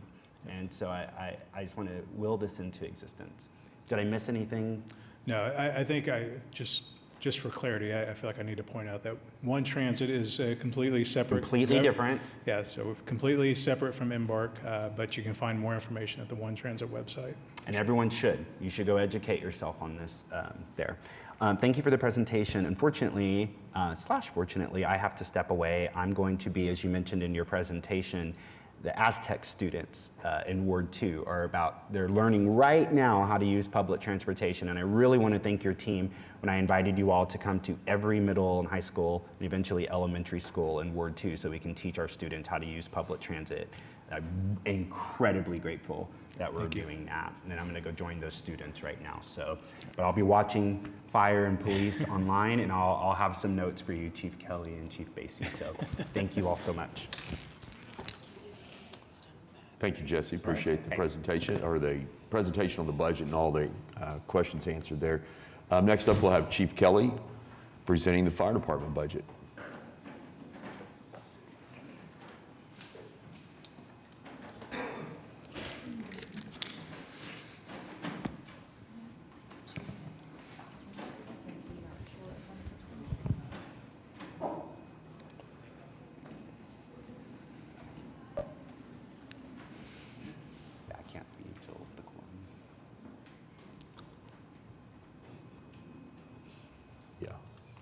We're going to take a 5-minute recess. Due to lack of quorum, we'll be back shortly.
All right, we're ready to get started again. Chief Kelly, floor is yours. Morning, Vice Mayor. Good morning, City Council, Mr. City Manager, Richard Kelly. I have the honor of serving as the Fire Chief, and really appreciate the opportunity to be here. If you want to follow along, which I know you'd love to, we start on page C53 on the budget book, and we'll just go ahead and jump in. So when you look at the mission statement, this is where the rubber meets the road every day, and what we try to do for our residents. Definitely meeting the safe, secure, and thriving neighborhoods. That's our primary focus, which is a council priority to make sure that we serve our residents a high level. And we really focus on three things: our vision, mission, and values. And right here is our mission statement. It's really where the rubber meets the road every day. And we look at this at all core levels of our service, and that's responding quickly, safely, courteously. And we just say this simply: our mission is to meet the need, whatever that may be every day. And really through leadership, we look at that through our values. And we start off our our vision. And we start off our vision statement very simple: building a premier fire department. And we're here today to talk about a premier fire department and what we do every day. And we're really that because of your support. So thank you for your support and what you do for us every day. And it really wouldn't be able to do that without our residents. I know it takes a lot of effort in that to make sure that we have the trust and everything with our residents, and we don't take that lightly. So thanks for the opportunity to be here today and talk about that. What I would like to focus is, you all know this, I get the honor of standing up here and talking about our budget, but really takes those behind the scenes to make it happen every day and really bring this together. So I would like to thank our business assistant to the fire chief, Clint Regier, who has to deal with all the numbers and put all that together. I'm a Moore grad, so sometimes I struggle with numbers. And then I have Alina Croy, who put this together, and I really appreciate that. And then the Office of Management and Budget, sorry, my stuttering there. The Office of Management and Budget are really working through this with us. It was a back and forth, really a lot of work that took place in that. So it really, as I said, takes a village. And then Sharmalee Ramar, who is our business intelligence specialist, all of those working together to come to what you see today. And I'm really proud of the efforts. And then my command staff, and I'll be introducing them in a little bit, but really of working through this collectively. So thank you for your support, our residents, and everyone working together to see this through. This right here is a lot. I know it's a very busy slide. I look at the right just to focus in the areas what we're looking at today. Last year in our FY26 budget, we had 1,010 uniform with 113 civilian staff for a total of 1,123 personnel serving our community every day at a high level. And then what we're bringing to you today for FY27 is 1,004 uniform staff, 113 civilian for a total staff of 1,117. And you can see all across the top there our org chart and the command staff and the different levels of service. And I'll talk through that today of how we provide a high level service every day. This right here, I know it's a busy map. There's a lot going on here, but I really want to talk about this. This really is the core of what we do every day, and that's the rubber meeting the road. Currently, we have 38 fire stations, and you can see our active fire stations in red, and those fire stations that dual role as fire and EMS transport are in blue. So we have 38 stations in all different wards. And then we went ahead and added the green stations, and that's the future, and that's what was bright, and that we're excited. Our residents supported, you all supported, giving us the capability to expand our services. Even during difficult budget times, we know there's challenges in the future of moving forward in that. We want to celebrate this opportunity to look forward and see what we can see in the future. But Station 39, that was a bond that we brought forward to rebuild Station 10. We've been able to move that north to 153rd and North Rockwell. We're working on that project, but that was a 2017 bond that we're working through. And then with the 2025 bond, you'll see the new fire stations, and you'll notice in the area of, still have some work to see exactly the locations of those, but Station 40, which is the area of Kilpatrick and Northeastern, Station 41, the area of Northwest 39th and Kilpatrick Turnpike, and then Station 40 in the area of Reno and Frisco Road. There's obviously, as we get closer to these, when we start to build these out in the capital improvement plan and as revenue returns in those areas to get us in a right space to continue that growth, we'll look at those locations. I also want to point out here, you look at the map and you see it very busy, but you'll notice the communities around us.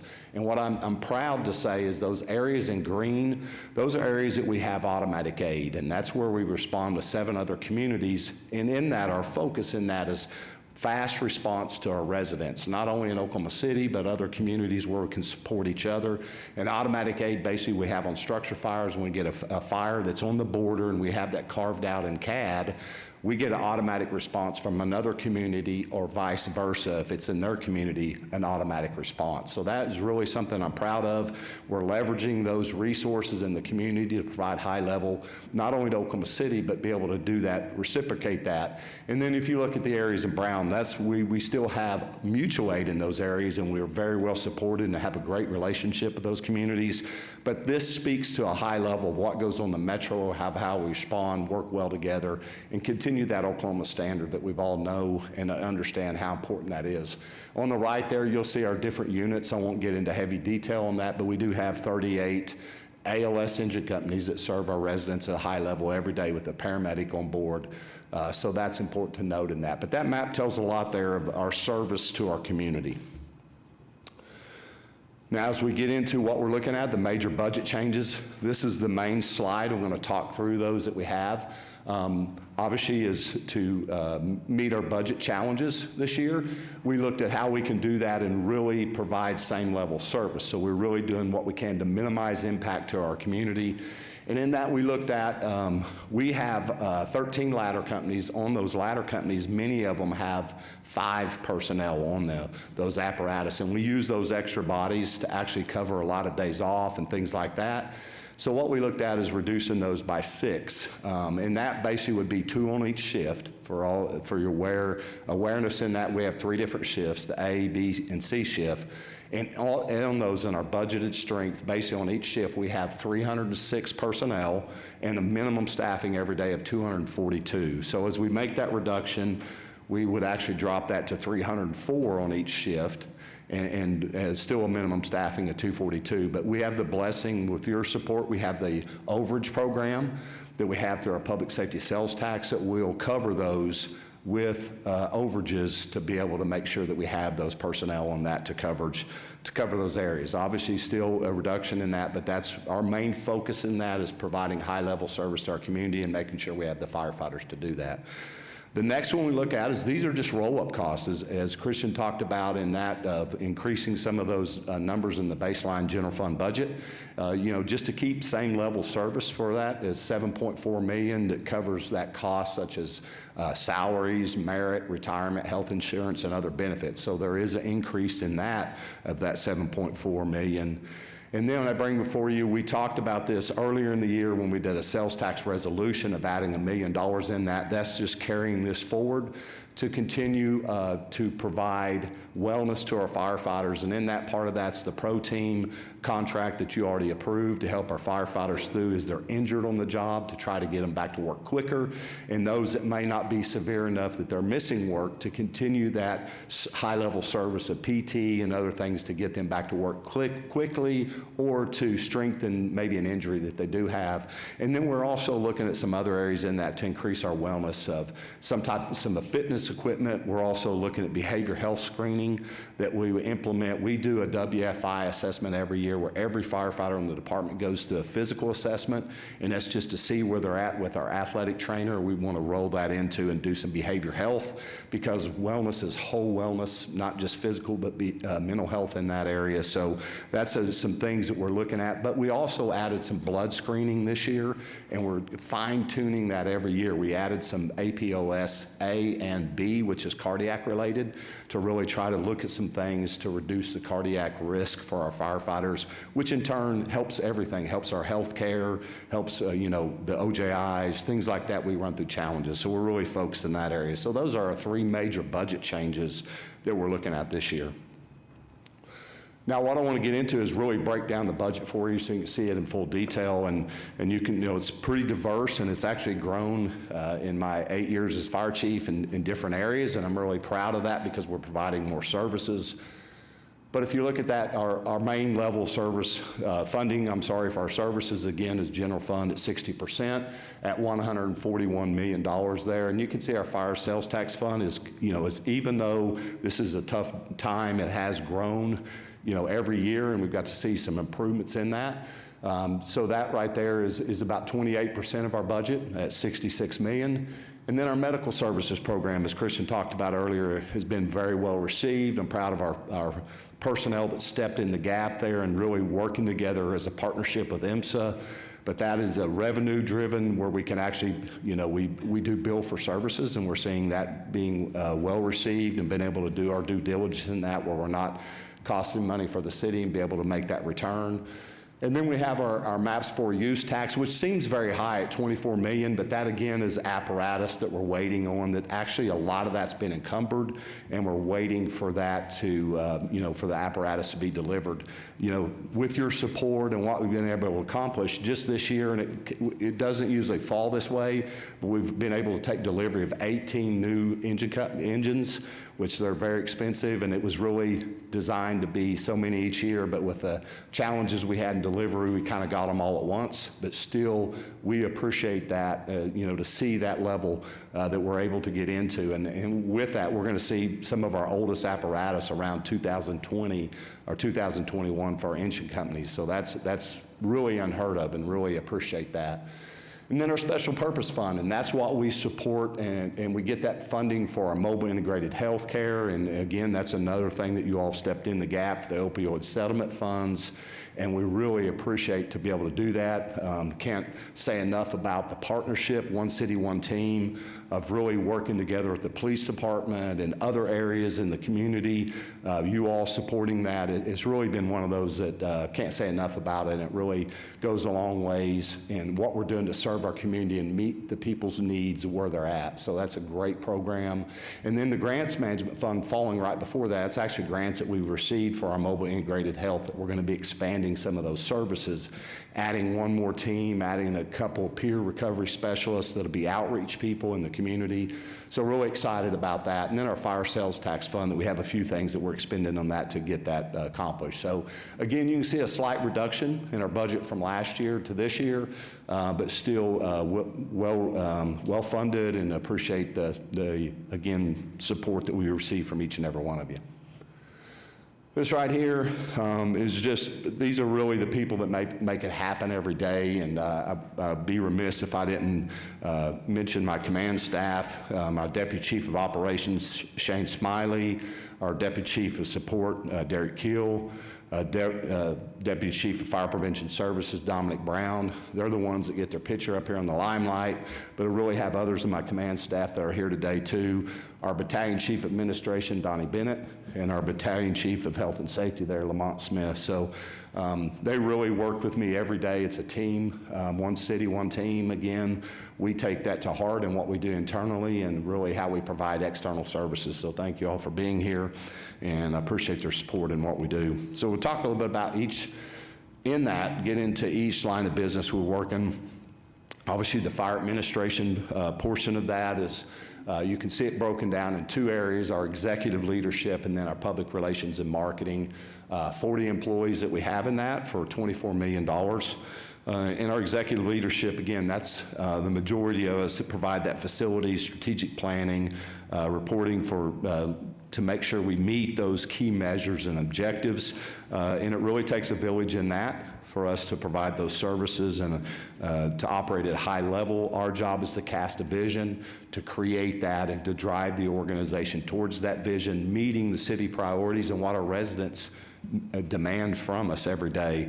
And then I can't say enough, I didn't, Chief Douglas is not here, but he is part of the command staff. He's our public relations and marketing. Most people believe he's the fire chief, and I like that because he's out there every day talking, and he does an outstanding job for us and really has a key passion for speaking on behalf of the fire department and what we do. But they have 3 employees there and do a yeoman's work. It's a 24/7, 365 job, working with the media, making sure our outreach, it goes well. And you'll see, hopefully you'll see that tonight. We have a Light the Night event that Chief Douglas worked very hard on, and they're supposed to light the downtown red, and that's in honor of fallen firefighters, and that's a nationwide event, and those are one of the things that he does, and does it at a high level, and I really appreciate that, and hopefully you'll see that come to fruition tonight.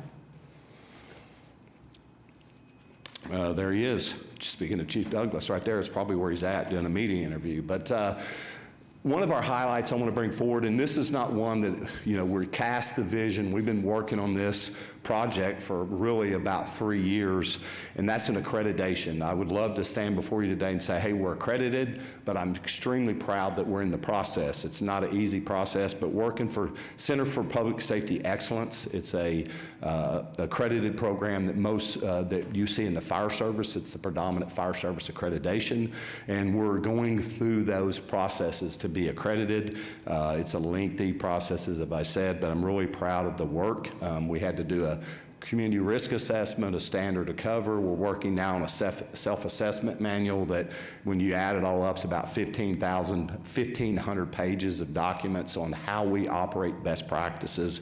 But we will see that through to fruition, and it's a very, very small percentage of organizations that you see are Class 1 ISO departments, which we are, that are also accredited, and especially being a metro department, the numbers are even smaller than that. So I'm really excited that our staff have leaned in, and it's really not about the accreditation, it's about the journey, how we can improve, and that's what the demand is every day from you all to us, and from our residents to us, is how do we find ways to get better, and this is that process to evaluate that and hold up the mirror to see how we can improve.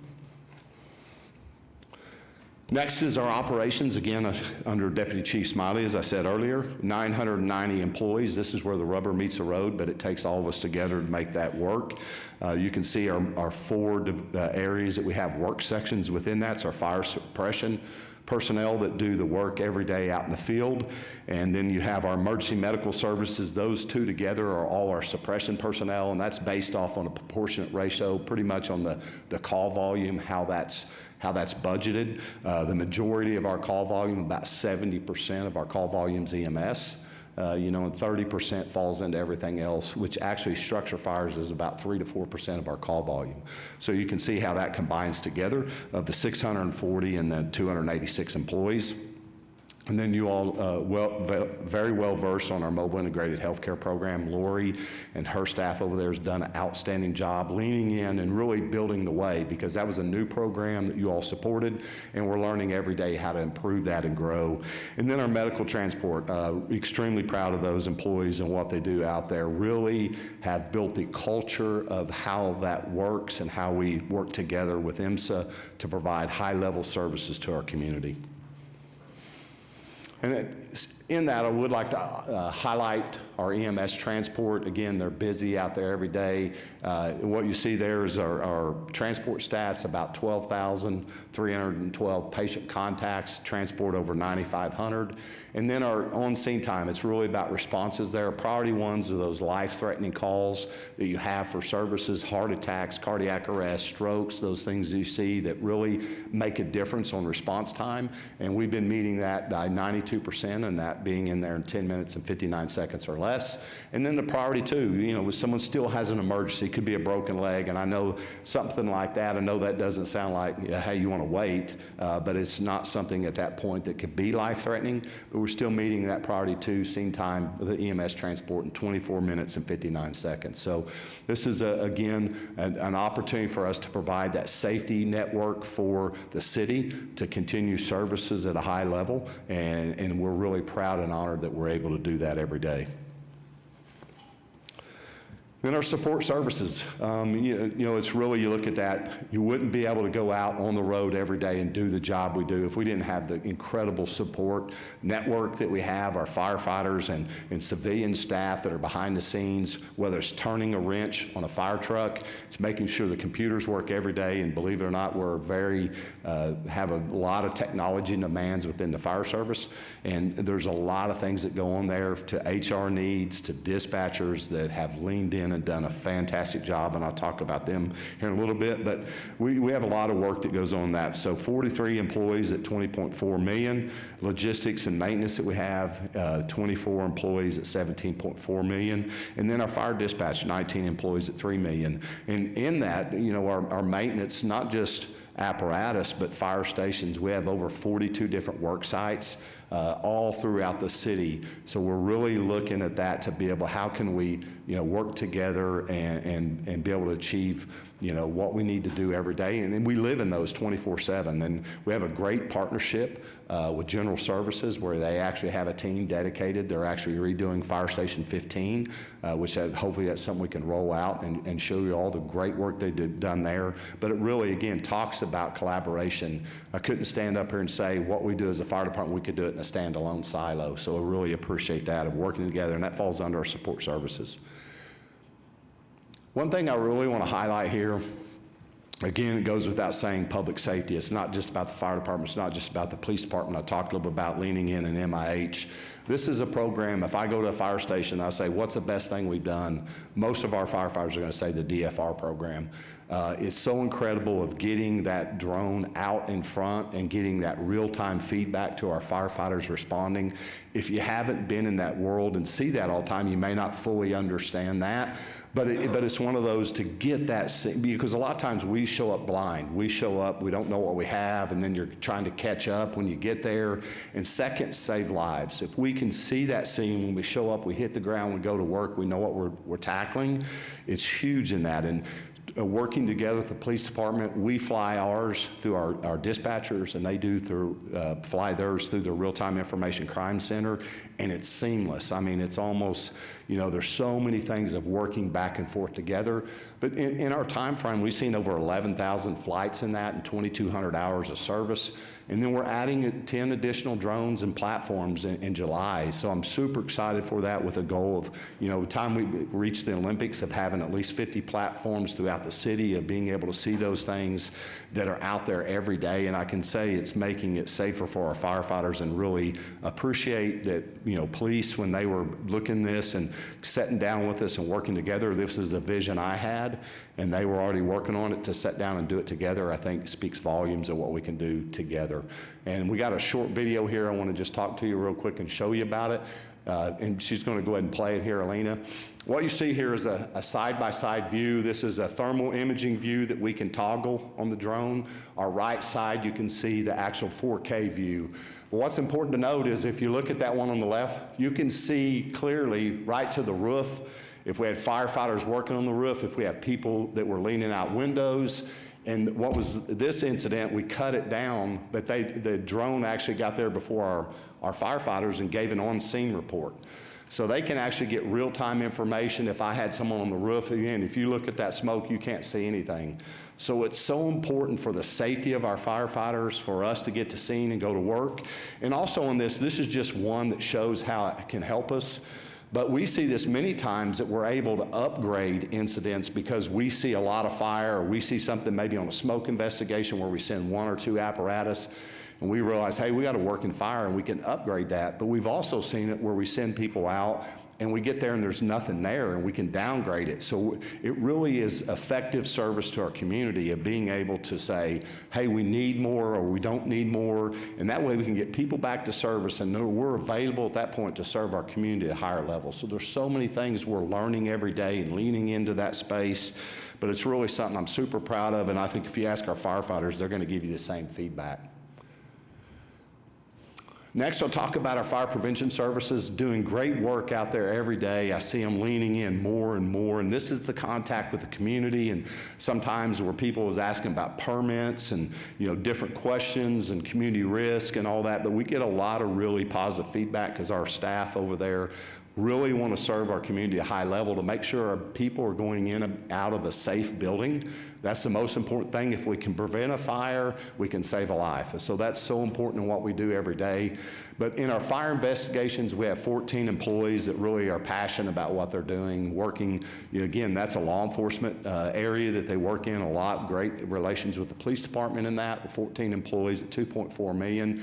And then our community risk reduction, who's in the schools, and I'm seeing more and more, they developed a bike helmet program where we actually are giving away bike helmets. I think at our last event, we gave 149, or at an event, free bike helmets. So anything we do to reduce the risk to our public is so important, and we can't ever say enough about getting a free smoke alarm. If you live in the city, you own your house, you don't have a working smoke alarm, call us, 316-BEEP.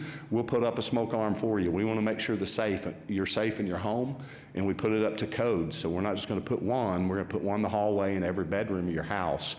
So we really want to make sure, and our community risk reduction leans in that area, and our field personnel, this is again working together. We'll go out and put one up. I had a person at church was asking about it the other day, and they said, hey, came to my house, 4 guys showed up on a fire engine and said, I didn't know you need that many to put in a smoke alarm. And he said, but I realized, oh, that's what they're out doing in the community, and very appreciative of that. But we do that, and I'm really proud of that.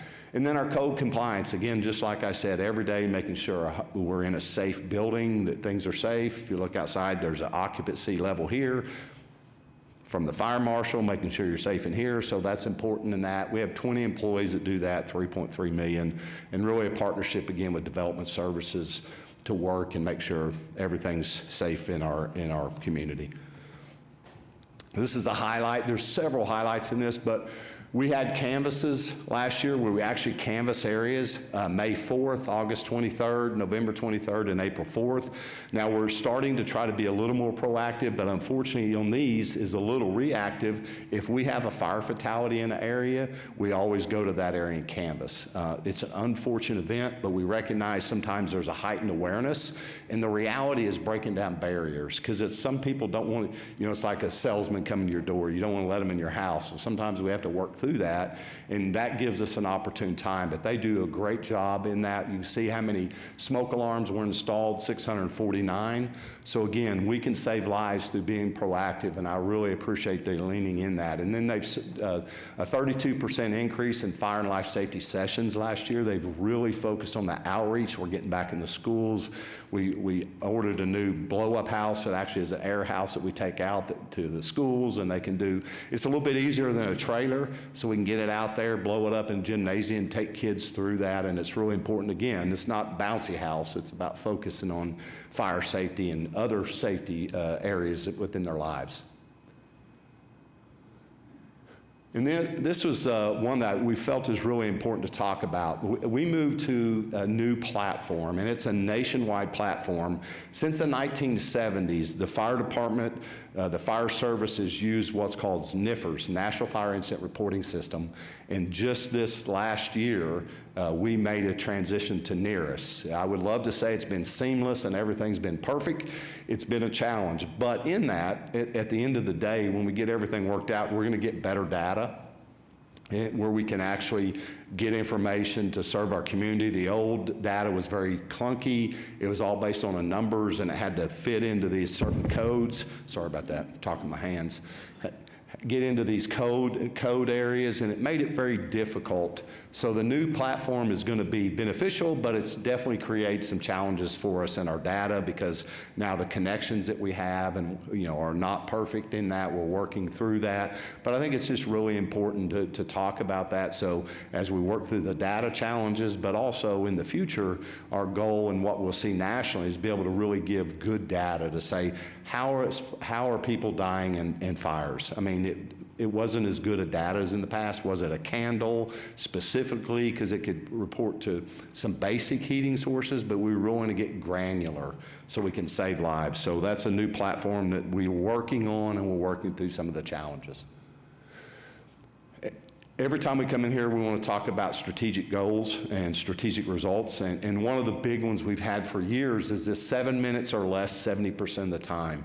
And we really have looked at ways how we can improve that. You know, when you look at a response, it's time someone picks up the phone till we get on scene. And you really think about there's a challenge all the way, making sure we get the phone quickly, making sure we dispatch it quickly, making sure we get out of the fire station within 60 seconds or less. And then drive time. So we've really focused on those areas and reducing that down. Now, as the city continues to grow with the expanded footprint in that, there will be challenges, and that's why we've looked at this, you know, growth in the city, how do we improve that? But we're taking advantage of every way we can to improve that response time.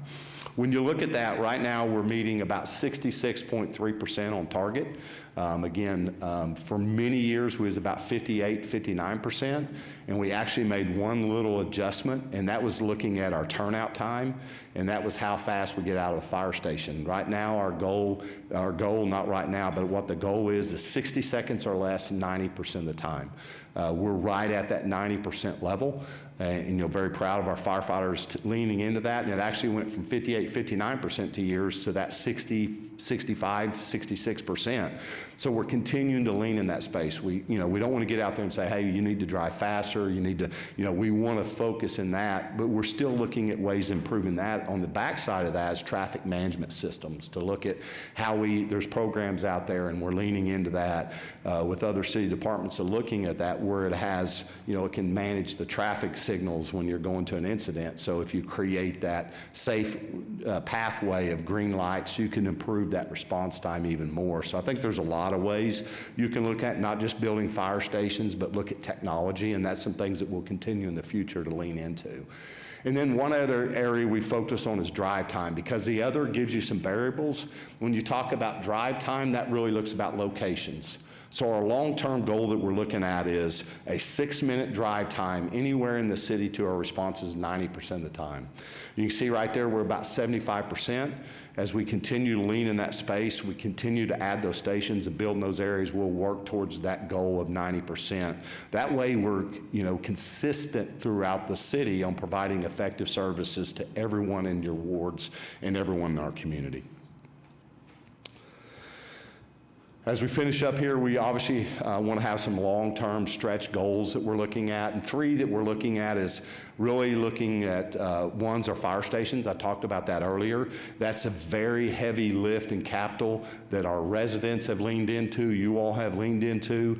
We have a couple fire stations built in 1951, so we recognize the continued, and actually they're not in bad shape, a couple of them, but we really have to remodel, bring them up to common standards. So we're really looking in that area. So we want to conduct a comprehensive assessment of that, just like we did at Fire Station 15, which is 122nd May. We added like 3,000 square feet on that to modernize it, to bring it to that level. And we want to do the best with our dollars that our residents give us. We lean in some of these fire stations. Instead of a full rebuild, we can remodel and add to. So we're looking at a comprehensive study. We did one in 2016. We believe it's time, again, we need to do that and continue to lean in that space. And then we want to enhance our community safety, so we're looking at updating our community risk assessment plan and standards of cover. That's part of the accreditation process. And a community risk assessment is looking at all the risk in the community and how we address that. And our standards of cover is how do we respond to those risks? What type of services are we providing? So we want to update that and continue that updating process.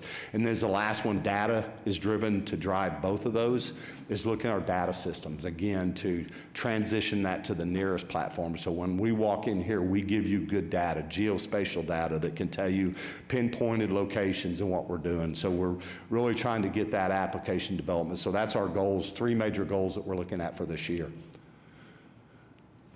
So again, that is our budget presentation. I can't thank you enough for your support and what you do for us and how you help us to be an outstanding organization, and hopefully something you all are proud of, your fire department, what we do every day. But with that, I'll open up to any questions. I guess rumor has it that when we do this budget procedure next year, You may not be with us to make that presentation. That picture you have up there probably won't include my face. So, yes, sir, I plan on retiring September 30th. The one thing I wanted to say was, I just wanted to thank you, and I'll do it more than once, but during your service, the department has expanded, it's grown, it's improved, and we went through some tough times with the pandemic, and we went through budgetary issues, but you've always been there, you've always been prepared, and you've always done a great job. Thank you very much. Thank you. I appreciate that. I really say it's my staff. I mean, to me, my job is, again, to get out in front of those things, and if it wouldn't be for them. I know when I walk in the office sometimes when they see me come in their office because I've got an idea in my head, they probably get a little nervous, but I do really say thank you. But it we wouldn't be able to do that without you all's support. So you all have leaned in every bit of the way, and you challenge us, and we do appreciate that. So thank you, sir, for those kind words. Great job, thanks. Thanks. Thank you, Chief. Thank Great you. job. Next up, we have, did you want to? Yeah, let's. Okay, go ahead. Chief, basically, before we get started, I have lots of friends in the back row who need to go and they want to speak on the police budget. So if it's okay with you, we'll let the citizens to be heard come up and speak. Chris Fusselman. I'll remind everybody, state your name and address, and you have 3 minutes, and the lovely Miss Amy will let you know when you have 30 seconds left. Chris, good to see you. All right. Thank you, Matt. My name is Chris Fusselman. My address is 4209 Northwest 144th Street, Oklahoma City, Oklahoma, 73134. I've spent over 20 years working closely with the Hispanic community here in Oklahoma through media, businesses, and relationships across the city. And I can tell you from real experience, the work that the Oklahoma City Police Department has done with the Hispanic community has been significant. I've seen the effort to build trust. I see, sometimes when I think of things, I look at organizations and I see how proactive versus reactive they are. And the group of leaders that I see at the police department, they're certainly very proactive in the things that they do and very purposeful in the things that they do. Programs like the Police Athletic League, where I volunteered as a coach, they have community cookouts, through police officers showing up at community events. They take the time to listen to the community. I've seen them communicate in both English and Spanish on radio and on TV and through social media. And they definitely make themselves accessible to the community. I'm especially thankful for the connection that they made to specialists who educate families about online predators and how to talk to our kids about those dangers. I know my daughter's school and the parents there truly appreciated that. So I think we need more of that. Bottom line, I've seen them connect in ways that matter, ways that improve lives, and in some cases, save lives. In the Hispanic community and with Hispanic families, trust in law enforcement is not automatic. It takes time to build trust. It has to be earned. And I've seen a consistent effort from our Oklahoma City Police Department in making that effort to build relationships and not to just respond to situations. When that trust is built, it doesn't just help law enforcement, it strengthens the entire community. It's a domino effect.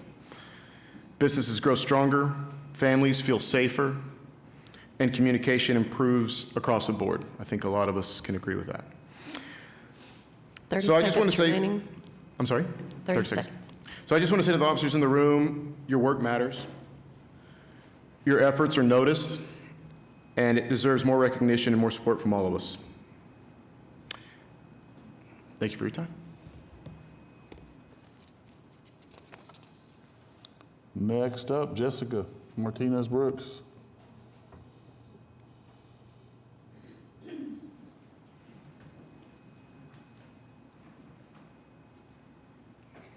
Good morning, Vice Mayor Hinkle and council members. My name is Jessica Martinez-Brooks. I live at 2704 Lysander Place in Oklahoma City, Oklahoma, and I stand before you today as a lifelong resident and proud fourth-generation citizen of Oklahoma City to support our police budget.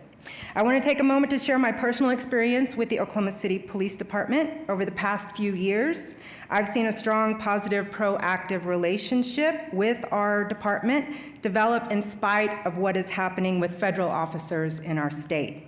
Through regular meetings organized by Major Valderrama, community outreach officers, and department leadership, including Chief Basie, we meet monthly in Capitol Hill to gain a deeper understanding of how decisions are made and what drives their work. They listen patiently to our suggestions, and we listen to them. A mutual respect that has developed over the years.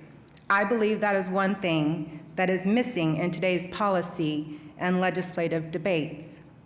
We're all invested in this city, and we all share one top priority that City Manager Freeman mentioned at the beginning of the budget discussions today, and that is safe, thriving neighborhoods in Oklahoma City. I want to highlight one specific way OCPD is actively working toward that goal through recruitment and community-based initiatives.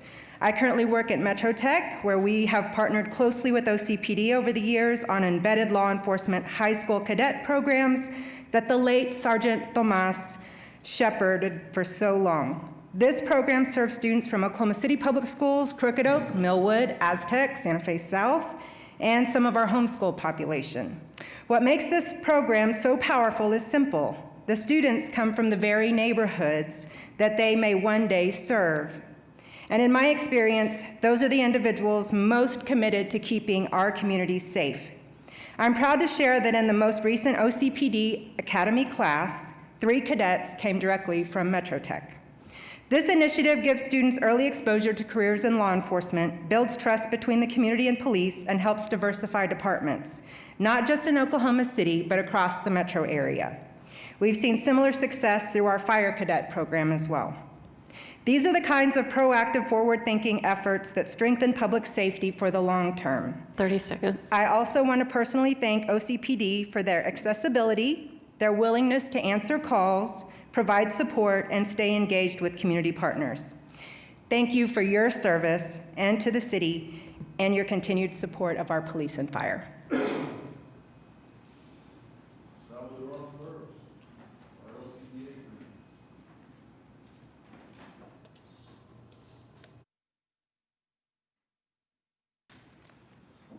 Good morning, Vice Chair, council members, and staff.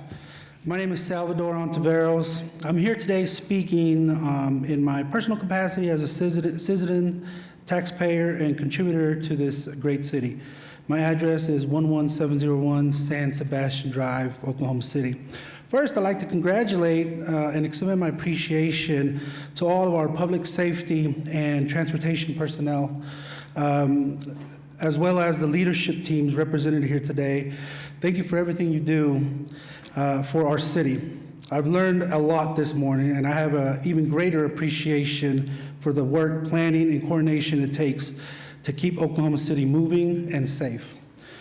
Today, you guys are discussing the Oklahoma City Police Department annual budget. I understand there's a lot of different points of view, and I respect that. These are important conversations because they affect public safety, community trust, and the future of our city. A few years ago, I participated in a ride-along with Oklahoma City Police Department, and I will never forget the experience.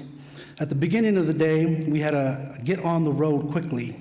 The first call involved someone who was wanting to hurt themselves. Then we responded to a domestic violence complaint. After that, the officer I was with stopped to check on a person experiencing homelessness. Then came a call involving a possible kidnapping. It later turned out that guns and drugs were also involved. All of that happened before lunch. That day gave me a much deeper respect for the men and women of the Oklahoma City Police Department. The work they do is difficult, unpredictable, and often dangerous. They are asked to respond to some of the hardest moments in people's lives. I also want to recognize the importance of leadership, training, and accountability within the department. In my experience, those things matter. Public safety and community trust must go hand in hand. We need a police department that is well-trained, accountable, responsive, and properly supported. For those reasons, I respectfully urge the City Council to support responsible funding for the Oklahoma City Police Department. 30 seconds. Including the resources necessary for training, accountability, and service to the community. Thank you.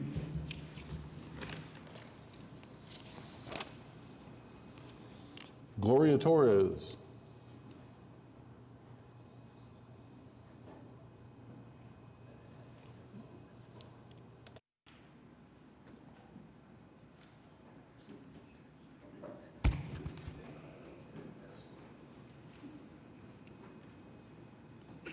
Longer than I thought. Good morning, Vice Mayor Hinkle, City Manager Freeman, and council members. My name is Gloria Torres. My address is 10108 Midfield Cross Street, Oklahoma City, 73159. And I have spent over 2 decades serving my community as an educator, an elected official, and most recently as the Executive Director of Calle Dos Cinco and Historic Capitol Hill.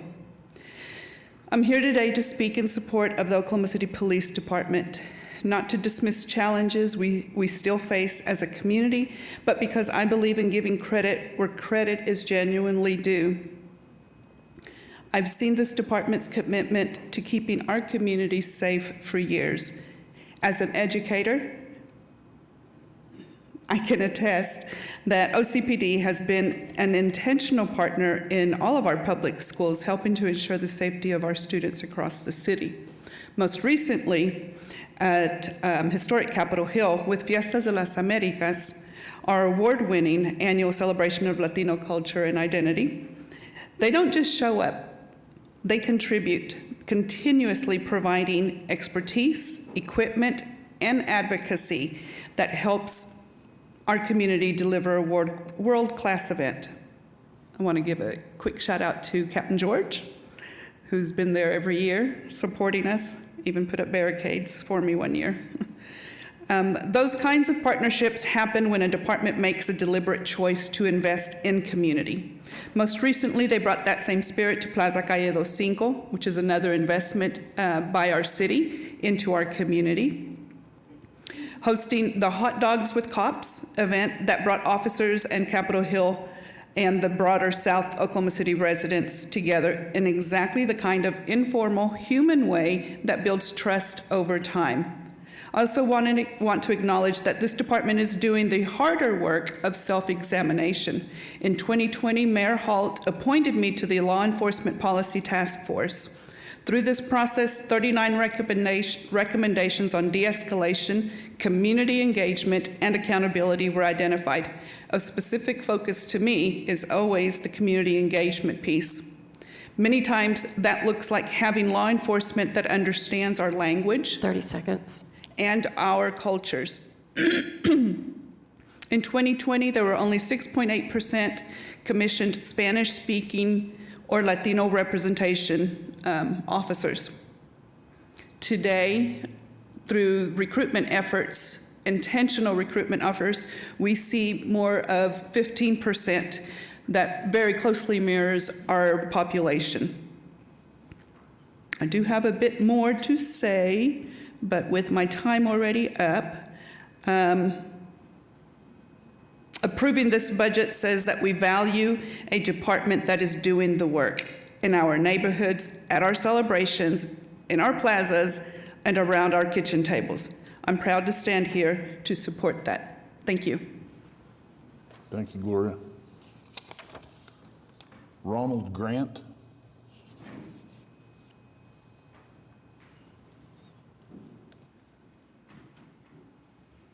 Buenos dias, council members, friends in the crowd, and everybody else. My name is Ronald Grant, and I'm a proud resident of Ward 5. I know there are many perspectives and experiences when it comes to policing. I am here to speak to the actions of the police department that my family witnessed on April 8th. Around 5:45 p.m., my wife and I were leaving our home to take our middle son to a concert when we noticed police activity on our usually quiet street. That alone was unusual, but as my wife got into the car, she suddenly and in a very serious tone told me, "Go now." She told me she had seen a neighbor point a rifle at us. I quickly sped away, trying to process what just happened, and immediately thought about our oldest and youngest sons who we had left at the house. I called my oldest son and told him what happened and told him to lock the doors, stay low, and move somewhere safe. My wife called another neighbor and learned that shots had been fired. My son confirmed that he had heard a popping sound. My wife got on the phone with our other neighbors to share what we knew in an attempt to help them. After a bunch of phone calls, there we were, sitting at a concert, surrounded by beautiful music, while a dangerous and uncertain situation continued to develop outside our home. I can't fully describe what it felt like as a parent to know your children are in the middle of something scary and you can't get to them. While we tried to be present at our son's concert, our neighborhood was filled with officers who brought calm to a very dangerous situation. There were dozens of officers, lots of specialized equipment, and a clear, steady presence. They weren't just managing a potentially dangerous situation, they were taking care of our community. Officers went door to door, calmly evacuating residents. My sons were safely escorted out of our home behind a protective shield. Neighbors were checked on, guided to safety, and supported throughout the night. When we tried to get baby supplies to a displaced neighbor who had forgotten her diaper bag, an officer didn't hesitate to deliver those items for us. Another officer paused what he was doing to walk a resident safely back to her home. And after hours of uncertainty, when we were finally allowed to return home at 3 o'clock in the morning, an officer walked us all the way to our front door to make sure we were safe. This situation lasted for hours, and it involved real danger. And yet, because of the professionalism, restraint, and commitment of these officers, not a single person was harmed. 30 seconds. Not my family, not my neighbors, not even the individual at the center of it was harmed. We often hear the phrase, serve and protect. That night, I saw it in action. They protected my children, they served my neighborhood, and they did it calmly, professionally, and with an unwavering commitment to every life involved. On April 8th, in an instant, my family's sense of safety was taken from me. But because of the men and women of our police department, we quickly recovered it. Thank you. Thank you, Ronald. Tevin McDaniel.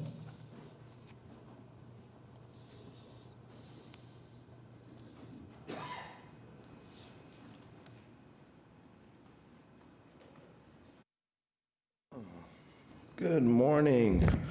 Tevin McDaniel, Ward 7, 929 Northeast 17th Street.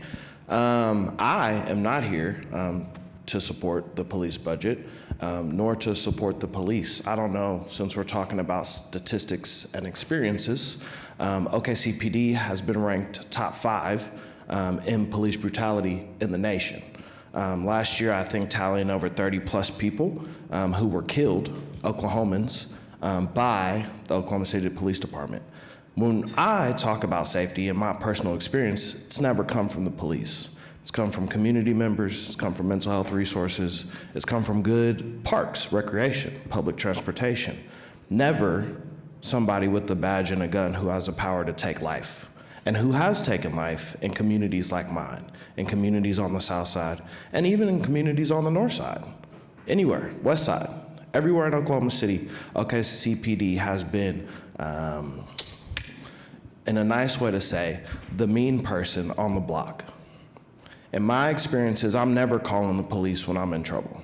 I'm calling people who I know are gonna protect me and aren't going to take my life because of how I look and how things may seem, because of a lack of intelligence and true teaching that is happening by the police department. I don't know if you all even understand where the base of police came from, but it came from slaves, came from slave patrols.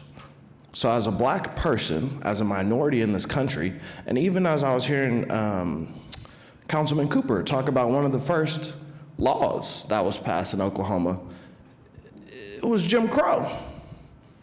So as I'm sitting here listening to all of these things that we talk about the police do, nobody's brought up the fact that people like me get killed by people like them on a day-to-day basis, and especially here in Oklahoma, more than anywhere in the country. So no, I'm not here to say that I support the police. I'm not here to say that I want them to get more funding. I, in fact, am here to say that we should be giving this funding to other places. They have the highest budget. Every year I come to these meetings and they get all the money in the world. And we talk about cutting bus routes. We've had people come in here who are like, hey, I need to get to my job. I need to get to different places, but they're getting cut. Police are getting 30 seconds. Millions of dollars. So I am here to say we need to be looking at something else when we're talking about public safety. Public safety ain't the police, and it ain't the police for a lot of people. So no, I'm not gonna sit here and say that the police are doing a good job, because they're not. And if we look at the statistics, you all can see that too. There's no change that can happen because it is strategically been created to the downfall of people who look like me and people who are oppressed and marginalized, and it is built to support white people, white men specifically in power. So I'm not about to shine no light on a system, on a people who have been degrading since the creation.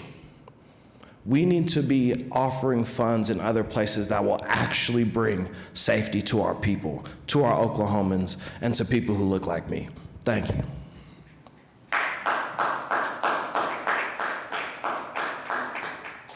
Jorge Hernandez.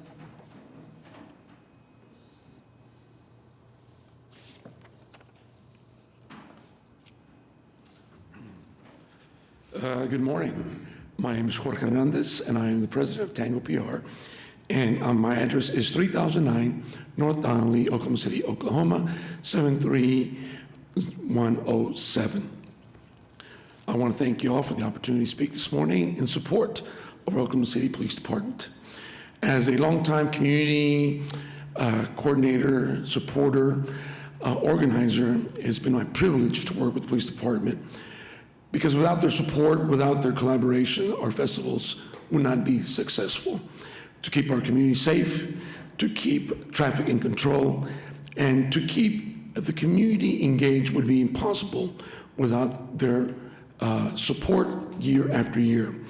It has been amazing to see the growth, not only in their commitment to our community, but it's also been wonderful to see the growth in their Latino representation of officers throughout Oklahoma City. I know that building trust takes time, takes commitment, takes hard work, and it's a two-way street. And I want to thank the city and the police department for helping us make those bridges stronger and lasting in our community. Personally, I know that every time I've needed the police department, whether it's been in my house, whether it's been out in the public, they've always been there to respond quickly and professionally. I'm grateful for their service. It's not an easy job to do. Every time they walk out of their home, it's a difficult job. But I want to thank them because they continue to come out, they continue to do their work, and we are a better city and community for their work and for their commitment. I want to also say that we support all the efforts and are grateful that the bilingual unit and the chief are making to engage on a regular basis with the Latino community, to hear us out and to understand the problems that the Latino community faces on a year in, year out, especially during these difficult times, and wanting to hear how they can help our community feel safer and continue to contribute to the safety of our community. So I want to thank you for supporting our police department and ask you to support them in their efforts this morning. Thank you. Thank you, Jorge. That's all the people we have signed up to speak on the police. I do have other citizens to be heard, so if you wanted to be heard on the police, raise your hand and go up. Ariella Francisco.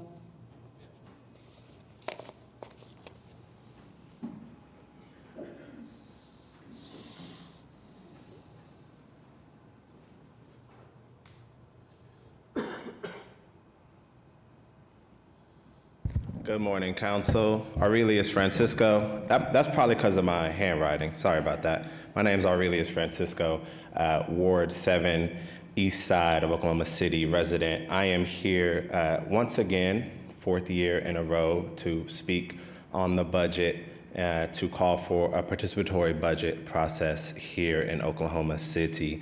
What you all have seen this morning on the police's budget specifically is the exact kind of dialogue and conversation that we need to be having on the budget. We've heard very different perspectives on the police budget specifically.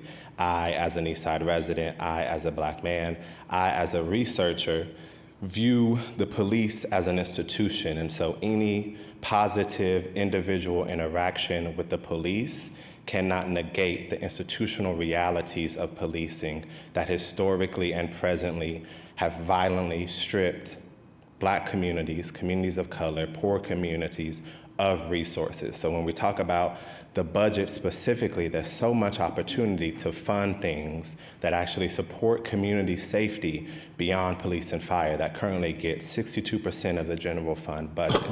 And so I hope to hear through these next 6 weeks or so proposals to support other efforts. We heard from the fire department earlier, $2 million to mobile integrated health, right?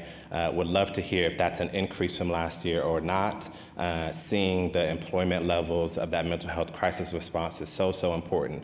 The police themselves have even acknowledged that they don't want to be in those mental health crisis response calls, right? So what are the ways that we can be increasing that budget? I was on the subcommittee that was focused on youth safety and youth violence, community violence intervention. So I would love to hear under the city manager's office at some point what will be the funding and the support in this budget around community violence intervention. I want to say very clearly that the police do not equal safety. For me, for my loved ones, for my family members in the East Side of Oklahoma City. And so when we continually talk about the police as though they are equated to public safety, it is a slap in the face to me and my family and my community. Last year, City Manager, you said that people who were calling for a participatory budget, which was a diverse set of people from all wards across Oklahoma City, weren't indicative of the entire city because we were critical of policing, right? This morning, you have heard people from other communities who are in favor of policing. So I ask you, sir, who is representative of Oklahoma City? And is it just the people who agree with you? And if so, you're not actually representing all of Oklahoma City. It isn't one OKC. And so I would ask you to critically look in the mirror and make sure that you are listening to everyone, the people who agree with you on the police and the people who do not. Because the reality is what a participatory budget would allow is for everybody to be heard. Folks who love the police and folks who hate the police. Folks who have been brutalized by the police and folks who have good experiences with the police. And the truth of the matter is when you negate our voices each and every time as one of the unelected officials on this body, you are saying very clearly that you do not speak for or represent me and my people, and that's a problem.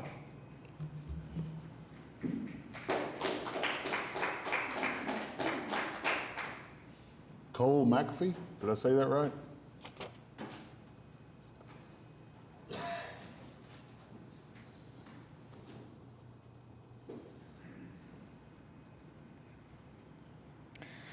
Hi, my name is Cole McAfee. My pronouns are they and she, and I'm a resident and homeowner in Ward 6.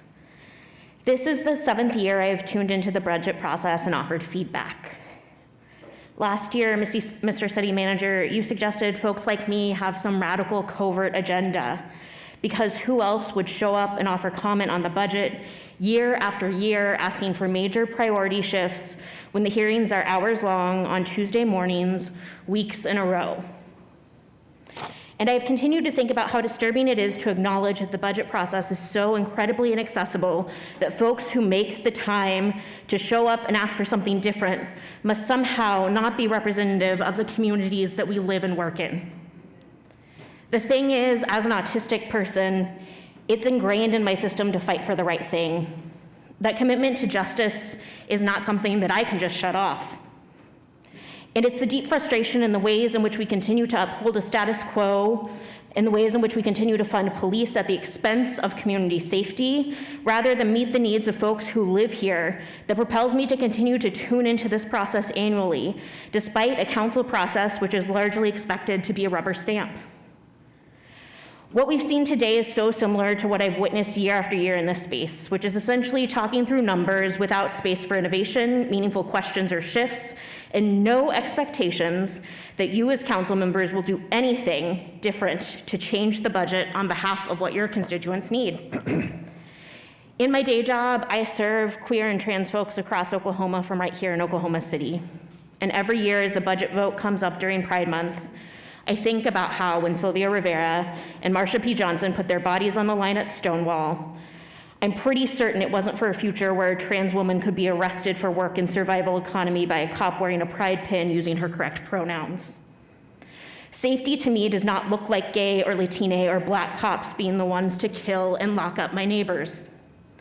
The kind of department that includes folks in attendance here today who've sat in the back and mocked Black residents who are here to speak about their experiences with police, I think proves exactly what kind of department you are funding and exactly at the expense of whose safety. The status quo does not and has not kept us safe. Through education and community engagement, I have talked with community members in real time across this city about what they want in this budget process and in this budget, and it is not ever once more policing. You have a responsibility to the folks you serve to do something better than this process where you once again rubber stamp the continued investment in the deaths of your constituents under the guise of safety for proximity to power. We all deserve better. We as residents of the city who take the time to show up or who cannot make the effort to be here deserve a participatory budget, and we deserve a shift in the continued investment in policing. Thank you.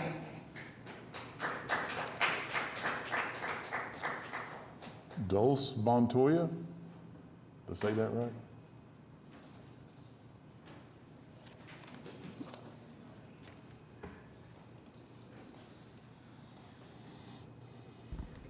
Good morning, City Council. Dulce Montoya, Ward 3. It's been a year since I was here speaking about the budget, specifically for the budget that is going to be given to the Police Department of Oklahoma City. And it's been quite a year for my community, my immigrant community, and the folks that I have supported dealing through detainment and deportation. Since the last budget, we have seen the impact of giving additional funding to the police department, and I have heard the experiences of the people of my own community.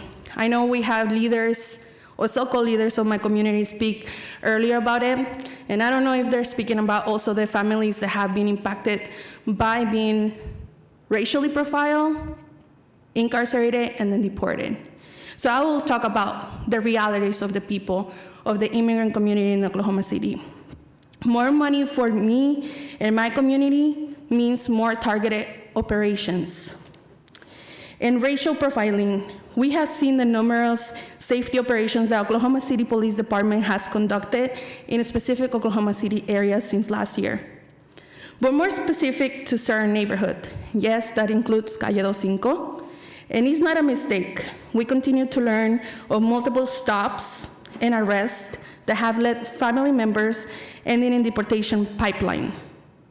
Oklahoma City the Police Department does not have a contract that requires them to collaborate with immigration enforcement.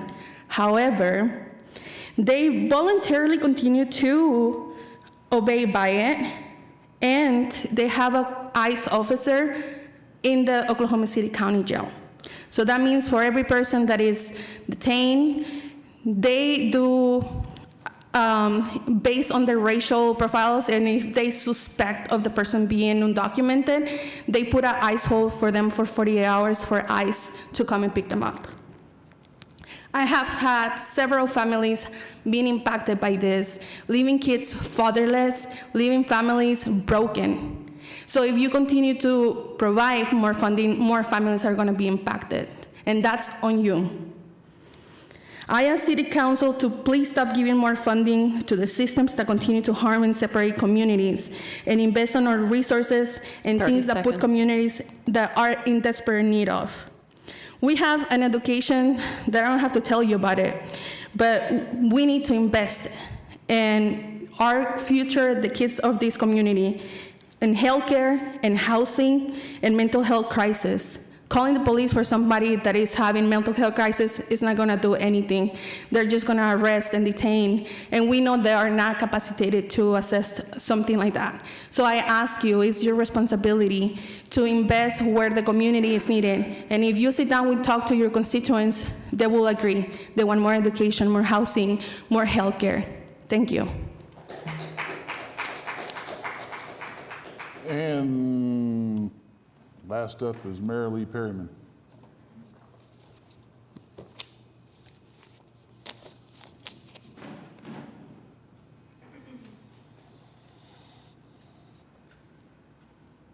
Hi, I'm Marilee Perryman. I live at 1001 Northwest 16th Street.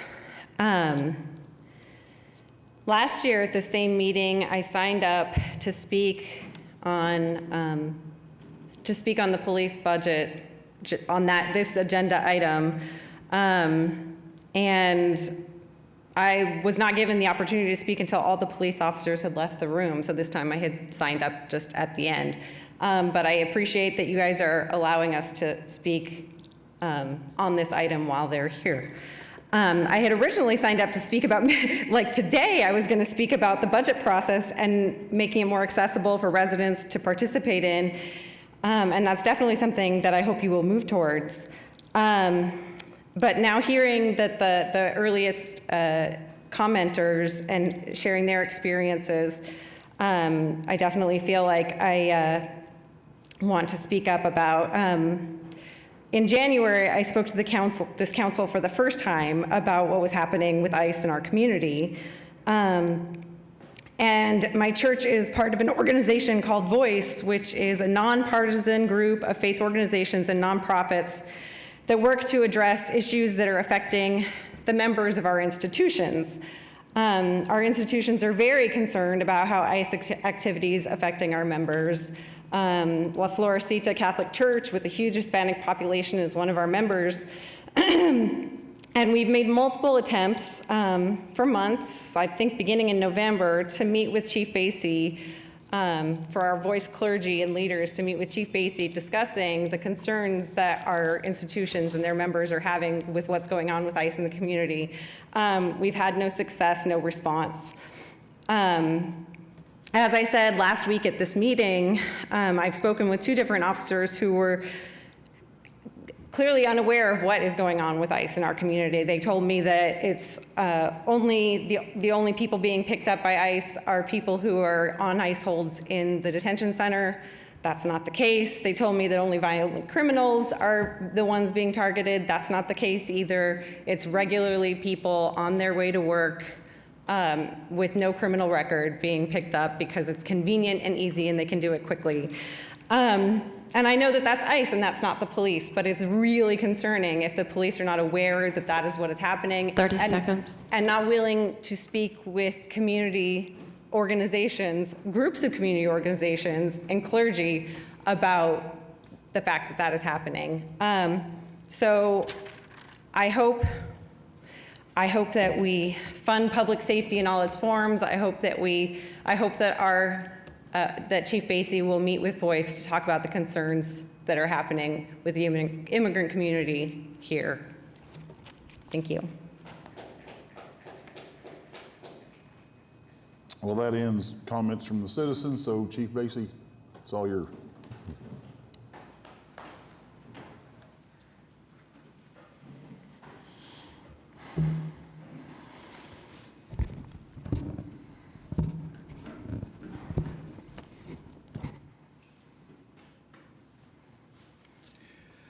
Good morning, Vice Mayor, City Manager, esteemed members of our City Council. First and foremost, let me thank you for your commitment to Oklahoma City and the support that you show all of the city departments throughout the year. We serve a wonderful community and we couldn't do it without you, so thank you. I'm excited to present our budget in what I know is going to be another challenging budget year, but I'm looking forward to discussing how we can use it to serve our community and its growing needs. I want to take a moment and acknowledge my command staff members who are present here today. These are the men and women who are behind the scenes doing all the work. I get a lot of credit for their hard work. I take the blame occasionally, but I am very proud to work with each and every one of them. They're selfless in their commitment to this community, and they have sacrificed more than most people will know. And just being here today, I'm appreciative to see them and thank them once again publicly. I also want to thank those who helped me prepare for this budget presentation, Planning and Research Unit, my budget manager, Michael Stroop, and his office, the finance office, and everyone involved there. And I want to recognize Liliana, who's going to be helping me with the presentation today.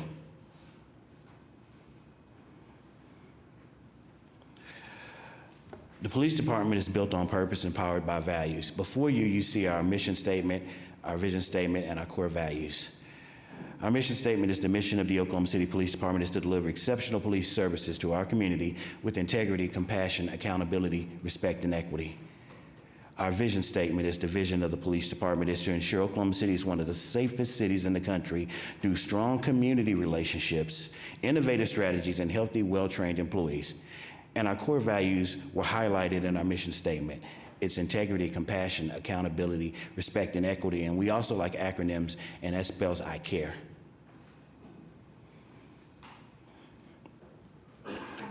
This is a little bit of a busy slide. It kind of shows our departmental organization and how responsibilities flow. It's different than our lines of business, but I wanted to utilize this slide to talk about staffing. I want to tell you that when I came before you last year, we had 1,140 sworn positions filled. Today I stand before you with 1,215 filled out of the 1,235 authorized. Not to underestimate the impact of our professional staff, because we can't work without them. They contribute greatly to the success of this organization. We have 309 of 341 positions filled. Now, if you all recall at the City Council Budget Workshop, there was a discussion about staffing studies that showed that to adequately police a city this size, that 621 square miles with a growing population of well over 700,000 and swells to over 1 million on any given day in the metro area, that we were going to need at least 1,600 to 2,000 officers in the future to be able to do that. At minimum, that would require somewhere in the future an additional 365 budgeted positions. I'll make a comparison. You know, we look at what we consider to be major cities. You take Boston, for instance, or you look at some of these other cities with large populations, they build up. We build out. Boston is only 48 square miles. They don't put the miles on the cars. They don't have to traverse that much terrain. They don't have to cover that much area. There are people who are in need or in pretty close proximity. This creates an additional burden for us and strain, and we're doing a lot more with less.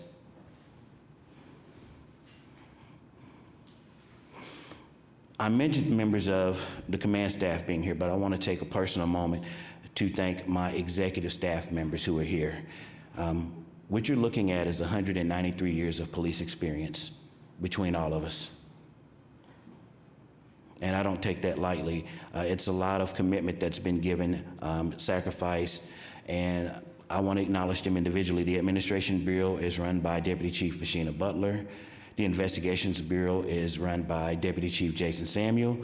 Operations North Bureau is run by Deputy Chief Jason Clifton. Operations South Bureau is run by Deputy Chief Bobby Tompkins. And Special Operations Bureau is run by Deputy Chief Brian Jennings. I want to take a personal moment, if I might, and thank and acknowledge 3 of them. Deputy Chief Jason Clifton, Deputy Chief Bobby Tompkins, and Deputy Chief Brian Jennings are close to retirement. They're leaving soon. Each one of them has served over 3 decades, more than 3 decades, in their commitment to this community. We're a better city and we're a better department because of their service. And I just want to thank them personally for everything they've done for this department, this city, its employees, its community, and me personally. Thank you.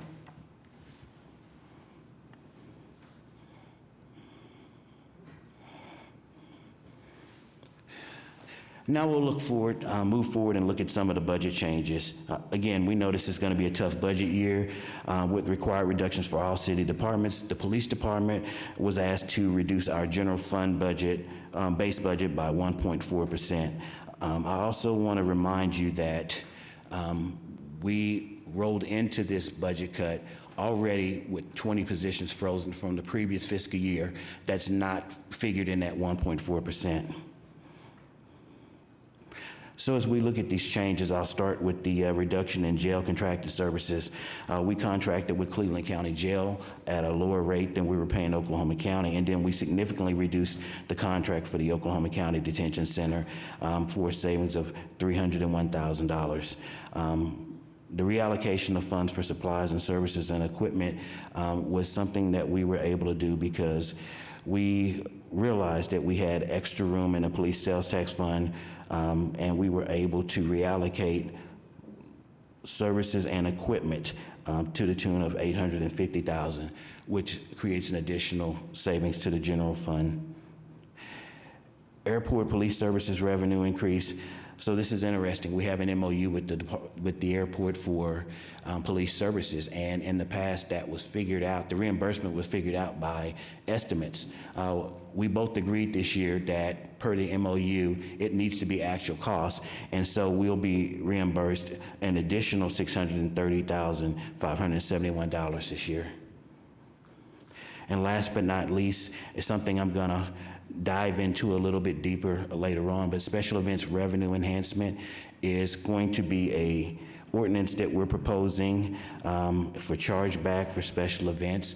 You know, we cover a lot of events basically for free, and when we say free, no, we actually comes out of a unfunded part of our budget, and so we're proposing an ordinance which would assess a fee for that and offset some of those costs, and we're predicting somewhere around $439,000. Let's take a look at our proposed budget for this year. Our operating expenses are a little over $261 million. Our capital and non-operating expenses are a little over $51 million, and our transfers are $13,971,269. So the total proposed budget is $299,043,367. I want to point out that last year's adopted budget was $300,199,395.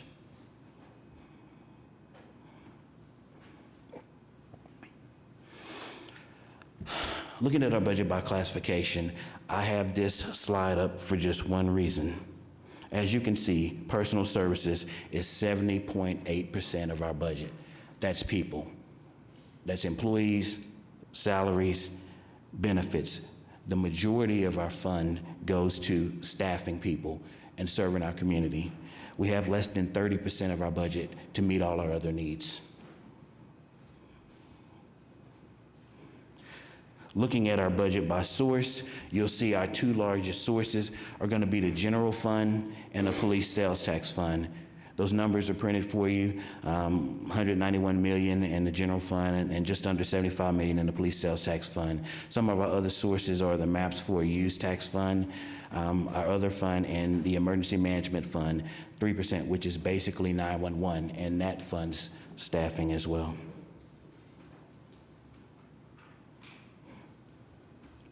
Moving forward with our lines of business, we'll start with the administration line of business. This covers the executive leadership, human resources, professional standards, public information. It's $31 million of our budget, and it's comprised of 91 positions. As you look at the last program there, public information, I just kind of want to brag on them a little bit. An LFR statistic from last year, they had over 3,200 social media posts. What's important about that? Well, our Facebook page has the third highest number of followers amongst major city police departments in the US and Canada. Recently, our social media was ranked #1 in a recent article from Social Media Strategy Summit on 50 government agencies doing an amazing job on social.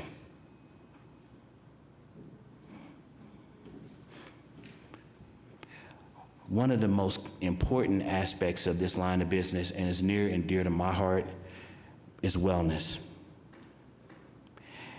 And this year, we're extremely happy with the progress that's being made to facilitate wraparound services for all of our employees. We need our employees to be the best version of themselves at work and at home, in service to their community and when they retire. This job takes a toll, physically, mentally, spiritually, emotionally, and we want to support our employees through every bit of that. So coming in the near future,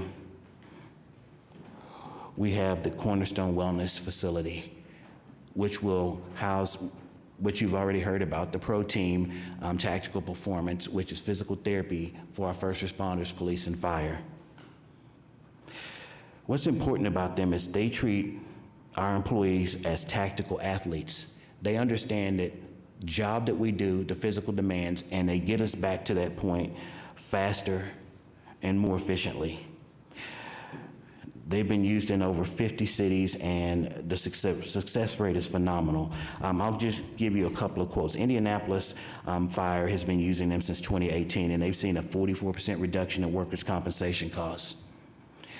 The Louisville Metro PD started in 2023, and they have 5.5 more officers on duty at any given time prior to implementation. They realized the effectiveness of this program after day one. I want to take a moment and thank the Oklahoma City Police Foundation, and especially Councilwoman Katrina Avers, for helping facilitate the lease of the facility for Cornerstone Wellness. Your contribution will save lives and will have a huge impact far beyond any of us can imagine at this point. So thank you.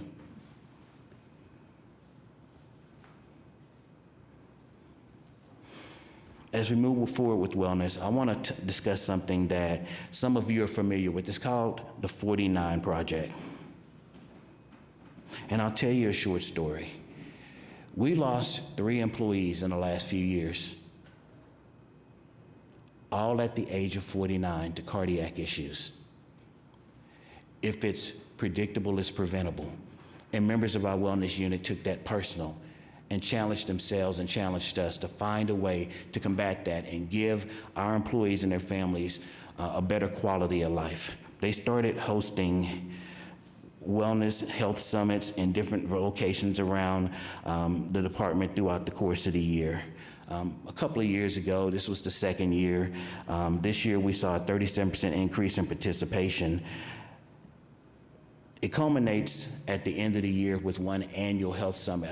Several of you were there at the Civic Center this year, and I thank you for showing up and seeing the investment and the commitment to our employees, and you being there showed them that you care. So thank you. There were over 30 partners vetted there to take care of the physical, mental, spiritual, and financial wellness of our employees. There's an interesting story that none of you know. Some of you were there, some of you didn't get a chance to make it. I hope you make it next year.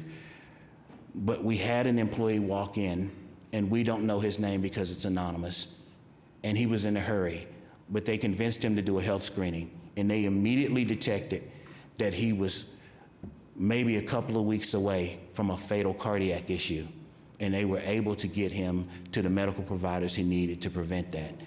That's the importance of investing in our employees.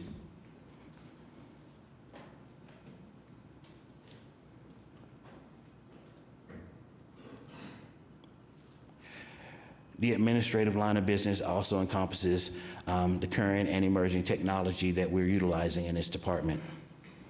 I'll name just a few. You're familiar with Axon because it's our transparency and accountability piece. It's body-worn cameras, it's dash cameras, it's in-car cameras, it's our record management system, to name a few. But Axon is doing something that's going to be a game changer for us and maybe other communities. The newest feature is Axon Translation, where the body camera can auto-detect over 50 languages and then translate between the officer and that individual in real time. So I want you to imagine the global events that we have coming to this city in the immediate future, or just the people that live here now and have language barriers, the ability to utilize that technology to communicate in real time without having to wait for interpreters or call for additional resources. It's going to be a game changer. They're also partnered with Prepared 911, which is a platform we can drop on top of our computer-aided dispatch system, which will pick up the phone in the absence of a human being being able to do so, which will reduce our call wait time to 0. I want to take you back a couple of years when that was an issue because we had low staffing in 911 and we were doing everything we could to facilitate the need, but technology has leveraged us in a direction that cuts that wait time to 0. It also has the translation features. It can take that call, build that call, and send it to the dispatcher to be automatically dispatched out to officers. That also reduces the wait times for those people in crisis who need a response quickly. Online reporting is just the platform that allows residents of our city to create their own police report using a portable device or a computer. Between July 1 and April 23rd, over 3,900 reports have been received. This also reduces the wait time when you can pick up your phone and immediately create your own reports. But it does several other things. It allows residents of this community who feel like they want to compliment an officer to do that electronically. But for those who are not satisfied with their encounter with law enforcement, it allows them to file a complaint. Near and dear to my heart is the awareness notification that's embedded in this program that allows residents to provide information about an address or individual so that we know if there's a special needs that exist at that residence or with that person, if there is, whether it's physical, mental, or whatever the case may be, anything that's pertinent that would help us respond with the right resources for the best outcome.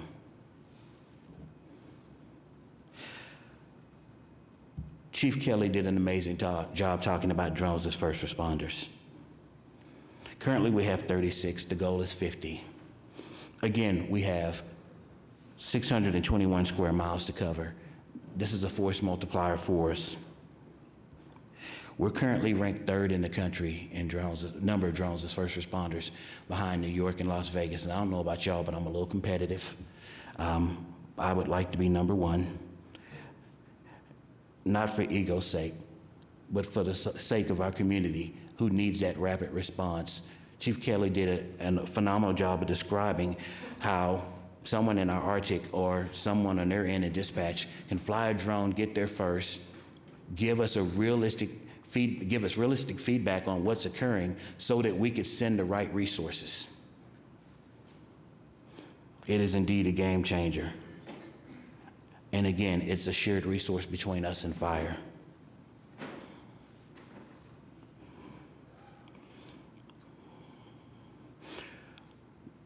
Moving forward, I'll look at the investigations line of business. This encompasses 2 programs, investigations and investigation support. It's $37.5 million of our budget. It's comprised of 246 positions. Investigations programs is exactly what you think it is. It's those investigative services to crime victims and prosecutors to hold people accountable for criminal acts. But investigation support program provides the investigative and technical support to those investigators. And I'll give you a couple of examples. That's going to be your property crime specialists, your crime scene investigators, everyone in your forensic laboratory services. It's going to be your property management unit. And those are largely staffed by professional staff members who don't get a lot of recognition for the work that they do and the contributions that they make to our efforts. And so I just want to take a moment to acknowledge them now. Just some LFR statistics in regards to that. The number of responses to crime scenes last year, 1,001. The number of evidential items processed, over 2,000. We also have a victim services unit that reaches out and tries to assess the needs of people after the criminal investigation, whether it's needing help with VPOs or just any other aftercare needs that they may have. And 498 victims were serviced last year.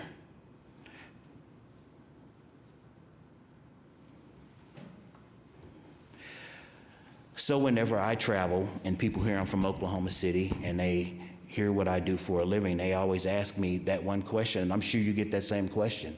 How safe is your city? We get two questions: how affordable is it, and how safe is it? And we measure that by crime data. And top of the list is going to be violent crimes. And that's measured primarily nationally by two major categories: homicides and aggravated assaults. If you look to your right, you'll see that our homicide timeline going back to 2020, we're fairly consistent. We're somewhere in the mid-70s when it comes to homicides, with a spike of 91 in 2021. But probably the most impressive stat on this page is going to be 92% of 2025 homicides were solved. Currently this year, I think we're sitting somewhere around 94%.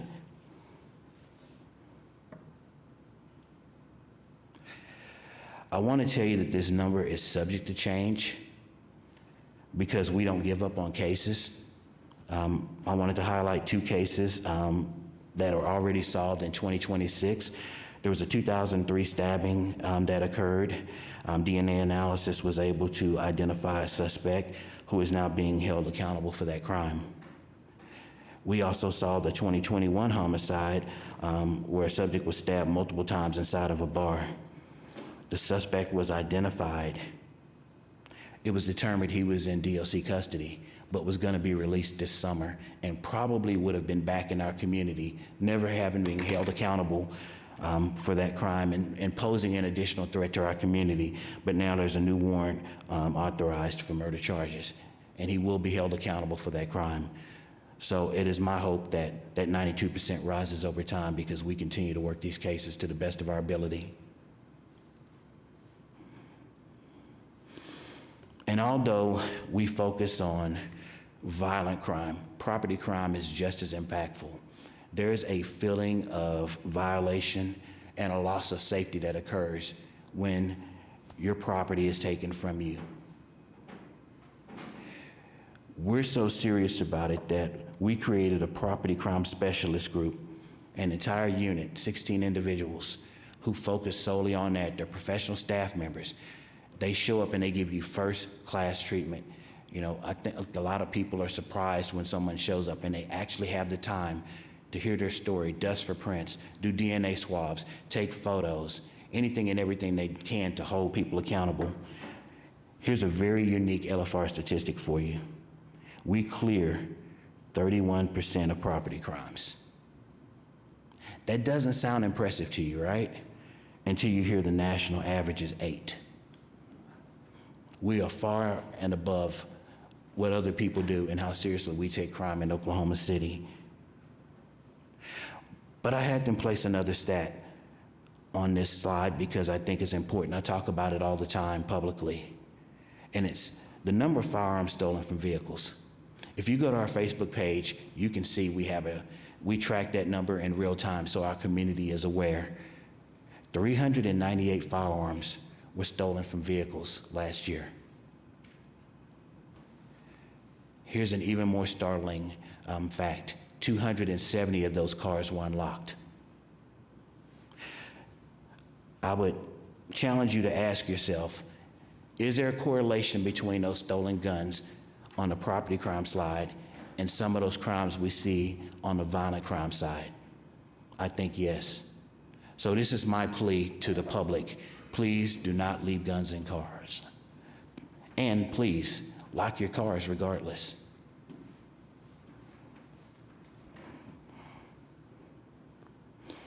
As we look at the operations line of business, this is where the majority of our budgeted positions are.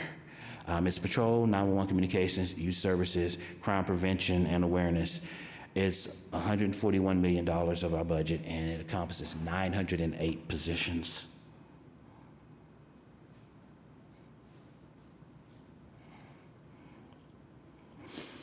Let's start at the beginning.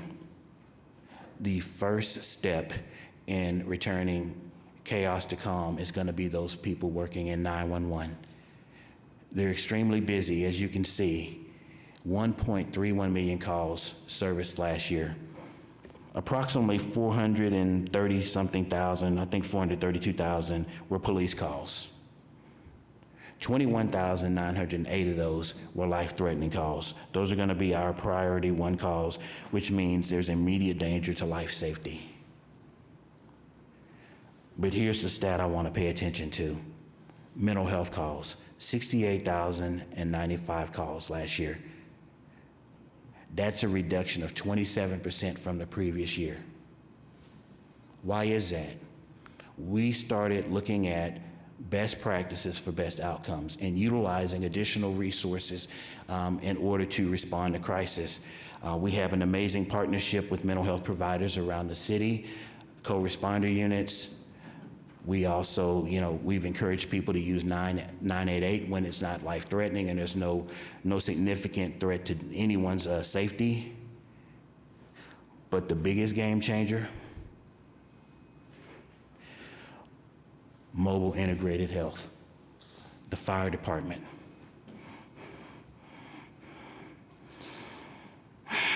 Though it may seem strange to support another department's budget during our presentation, we work collaboratively to address these issues for the good of our community. The Mobile Integrated Health Unit has, through their crisis call diversion dispatchers and dispatch, their crisis response teams, their alternative response teams, played a significant role in the decrease in mental health calls that we receive.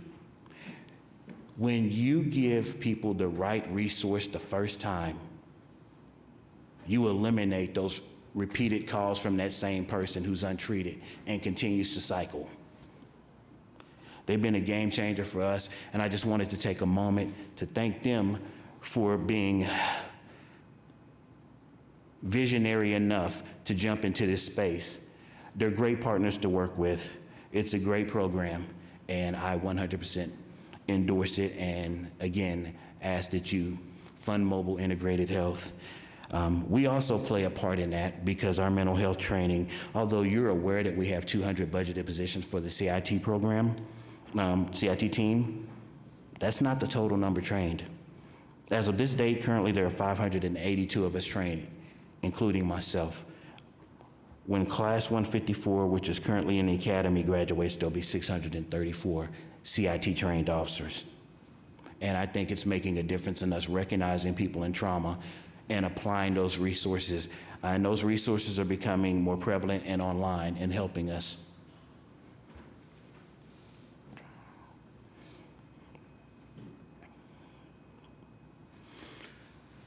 Community engagement and support is huge. You can see some of the programs that we participate in and that we help with. We had well over 53,000 outreach efforts with youth last year. I heard someone mention earlier today the Metro Tech and the Francis Tuttle programs, their police tech programs. Here's how we turn the tide on what anyone thinks the history of policing is and how it impacts our community. We take children from those communities who have that shared experience, that understanding, and that knowledge, and we bring them up and we help them enter into this profession, and they bring that perspective and that knowledge and that love of their community to their service of this community. And we have several members of our cadet program that are now police officers serving in the same communities where they grew up. And that's how you turn the tide, and that's how you make a difference.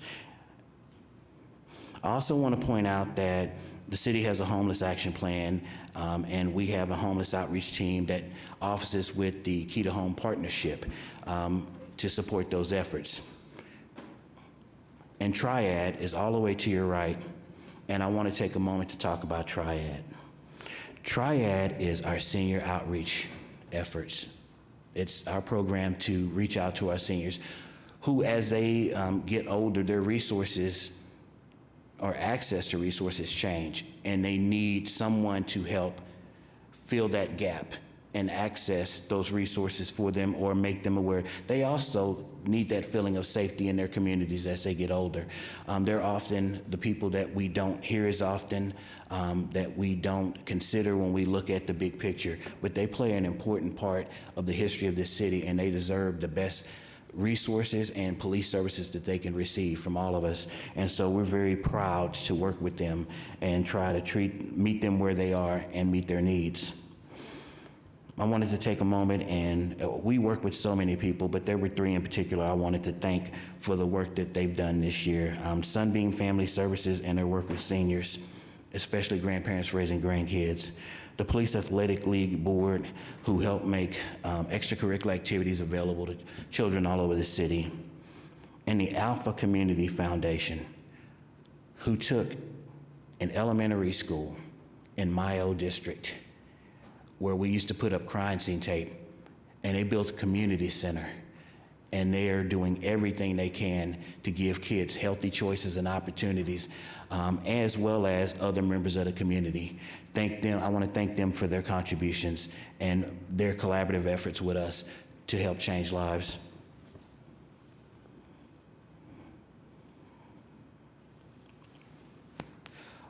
Next line of business is public safety support.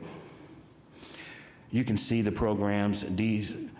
This line of business includes administrative support, court-related services, and department training programs. It's $17.1 million of our budget, and it's comprised of 114 positions. There's just a lot of work that happens that people don't pay attention to, and just one small group of employees in this line of business is responsible for processing over 63,353 open records requests last year. It's overwhelming the amount of work that they do. That includes redaction services.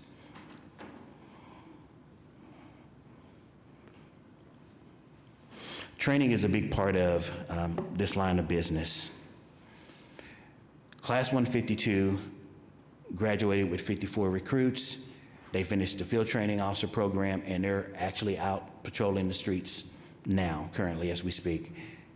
Class 153 graduated 62 recruits, and they're currently halfway through the FTO program. And Class 154 is currently ongoing with 50 recruits. Around the country, we've seen other departments struggle to meet their staffing needs, but Oklahoma City is a magical place. It's a championship city, and everybody wants to be on the team, and we've seemingly turned a corner on that. We focus more on just recruit training. CLEAT requires that we have a minimum of 25 hours of training every year. We more than exceed that for our employees. Last year, we conducted over 2,957 hours of training for our employees. It includes topics such as leadership development, specialized training, reality-based training, and CLEAT training. I also want to thank the city for what it's doing to provide additional programs like Leadership Q for employees to make sure that all employees have access to training and opportunities to better themselves and advance their careers.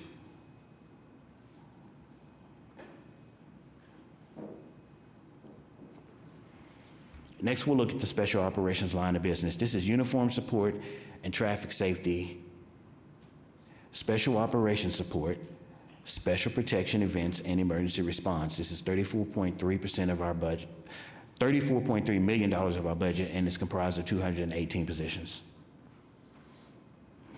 A couple of highlights to point out. In 2025, they responded to over 41 significant events, emergencies, or disasters, and they processed over 1,200 forensic examinations of computers and electronic devices. There's been a lot of conversation about our real-time information center. This is nothing new to anyone here. I just wanted to show you some of the outputs of it. Last year, they assisted with over 14,000 calls. They cleared 774 of those calls. By clearing, that means that no police officer needed to respond to the call based on the ARTIC getting there first, whether by camera or by drone, and determining there was no need. That freed up those officers to respond to other people a lot faster. We're not currently 24 hours, 7 days a week. We still need to hire additional analysts. We're not there yet. But as the city continues to grow, as those large-scale events come, we know there's going to be a significant need to do that. And even to meet the need now, we're utilizing overtime to kind of meet those needs. Some examples of things Arctic responded to last year: 265 trouble unknown calls, 372 missing persons or kidnappings, and over 1,890 check the welfare calls. You know, when we came up with this concept of a real-time information center and drones as first responders, we had an idea of what we thought it would do and how it would work. But you know, sometimes we learn something new every day, and there are new opportunities. And I just want to point out something that happened a couple of weeks ago. There was a dog mauling call where someone was being viciously attacked by 2 dogs. An analyst in the Arctic flew a drone to that location and saw that occurring in real time, and being very quick thinking and innovative in that moment, drop that drone down to ground level and shoot those dogs away from the victim, preventing further harm. That's not something we ever envisioned when we put this in place, but it may have saved a life. Another thing I want to point out is connectoklahomacity.org. It's our camera sharing program for residents. I want to point out this does not give us live access to anyone's cameras. It just tells us that there are cameras in that location, so in the event that there is an incident, we know where to look for evidence. It's a great way to keep neighborhoods safe and hold people accountable for crimes in your community. So I encourage I'll say it again, connectoklahomacity.org.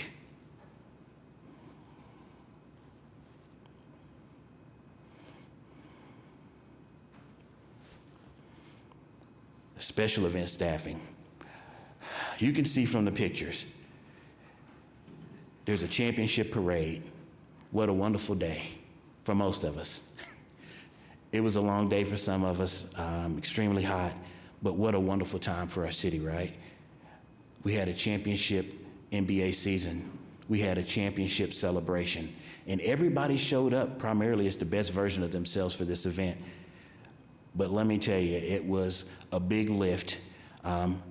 Just looking at, last year, you can see the overtime hours that were expended on special events.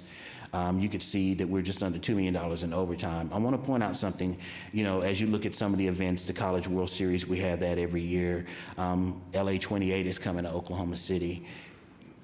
Every time we pull staffing to cover these special events, it leaves a gap somewhere else, which sometimes means that there's overtime to cover that, which is not covered here. It's part of the reason why you're going to see a proposed ordinance very soon, which assesses a cost for staffing, threat assessment, and overwatch and tactical support. This is not something new. Tulsa has been doing this for years. Other cities have utilized this to offset the cost. These things aren't funded. There was no way we could predict and fund or plan a budget for a parade of that magnitude. So just bear that in mind when you see that proposed ordinance come. We look forward to hearing your input on that. I'll conclude with the resident survey, because whether we like it or not, what our residents say to us matters, and we want to meet the needs no matter who they are. So, looking at these statistics, we're 64.1% is what we were rated in quality of police service. We're 11% higher than the national average, but we're not satisfied. We can do better, and we will look for innovative ways to get that number up. I am proud to report that 87% of the people who had contact with an Oklahoma City police officer last year reported that they received fair treatment. 85.3% of residents want stricter traffic enforcement. This is in alignment with the city's Vision Zero program to reduce fatality collisions down to zero. It's a direct response from our community. They want safer streets. They want to be able to get from A to B safely. We saw a spike in auto pedestrian collisions as well. What we've done in response is we have traffic saturation programs that we utilize in areas that were hot. We use a heat map based on collision data. We have an analyst that looks at that and helps us identify those hotspots where we're seeing those collisions. And our goal is to change driving behavior and save lives. We also look at other things like traffic control devices, lighting, crosswalks, anything that might impact the safety of our motorist or pedestrian community. Last but not least, 74.3% of residents feel safe in their neighborhood. We're proud of that, but we think it's everybody's job to keep everybody safe. I would again admonish everyone to utilize technology. There are cameras available. Utilize your neighborhood associations. And we have police community relation officers who meet with them regularly. If you have concerns, please reach out to us and let us know. With that being said, that concludes my presentation. I'll stick around if you have any questions for me. You mentioned the success that you're having with Facebook and social media and reaching out to the public. And I just want to share with you this morning, I was looking at Google News and up popped an article about Oklahoma City, its police department, and its real-time information center. And it gave an example of a successful turnout as a result of that center. I guess the question I'd have to you is, if we wanted to expand it to 24 hours and 7 days a week, is that something that you could provide us with numbers for the council and the city manager to take a look at? Absolutely. Absolutely. I can tell you probably off the top of my head, we need a minimum of additional 4 analysts. If we wanted to utilize that program without using overtime, we would probably need at least a minimum of 8 additional analysts. Okay. Great presentation. Thank you very much. Thank you.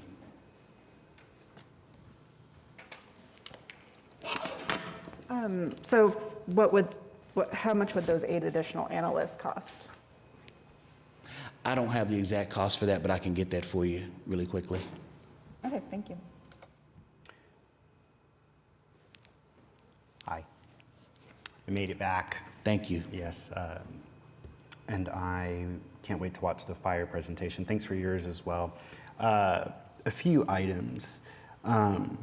One, maybe this is our council office as well, working with you all, but I believe I've made a request to do a ride-along with the 2 divisions that are in Ward 2, Hefner and Spring Lake. So still very interested in that, especially now that the semester is wrapping up over the next couple weeks. So maybe that'll open up some time this summer.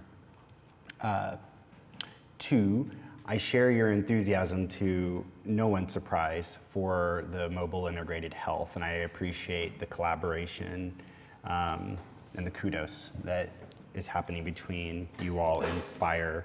As the author of the resolution that helped give birth to that item, I want to note a couple things. One, as I've mentioned before, would like to do a ride-along with mobile integrated health.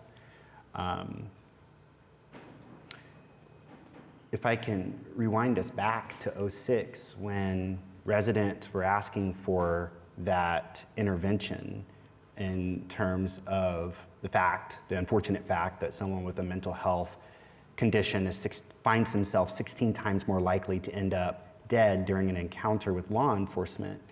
That was a very uncomfortable thing to say aloud, and it was an uncomfortable thing for us to hear and to process. And when the idea of borrowing the best practice that we see in Denver and Eugene of what we now call mobile integrated health and mental health response, right? Training, retraining our 911 dispatchers to better recognize, right, when it's a 911 mental health call, even if maybe the caller isn't explicit in that.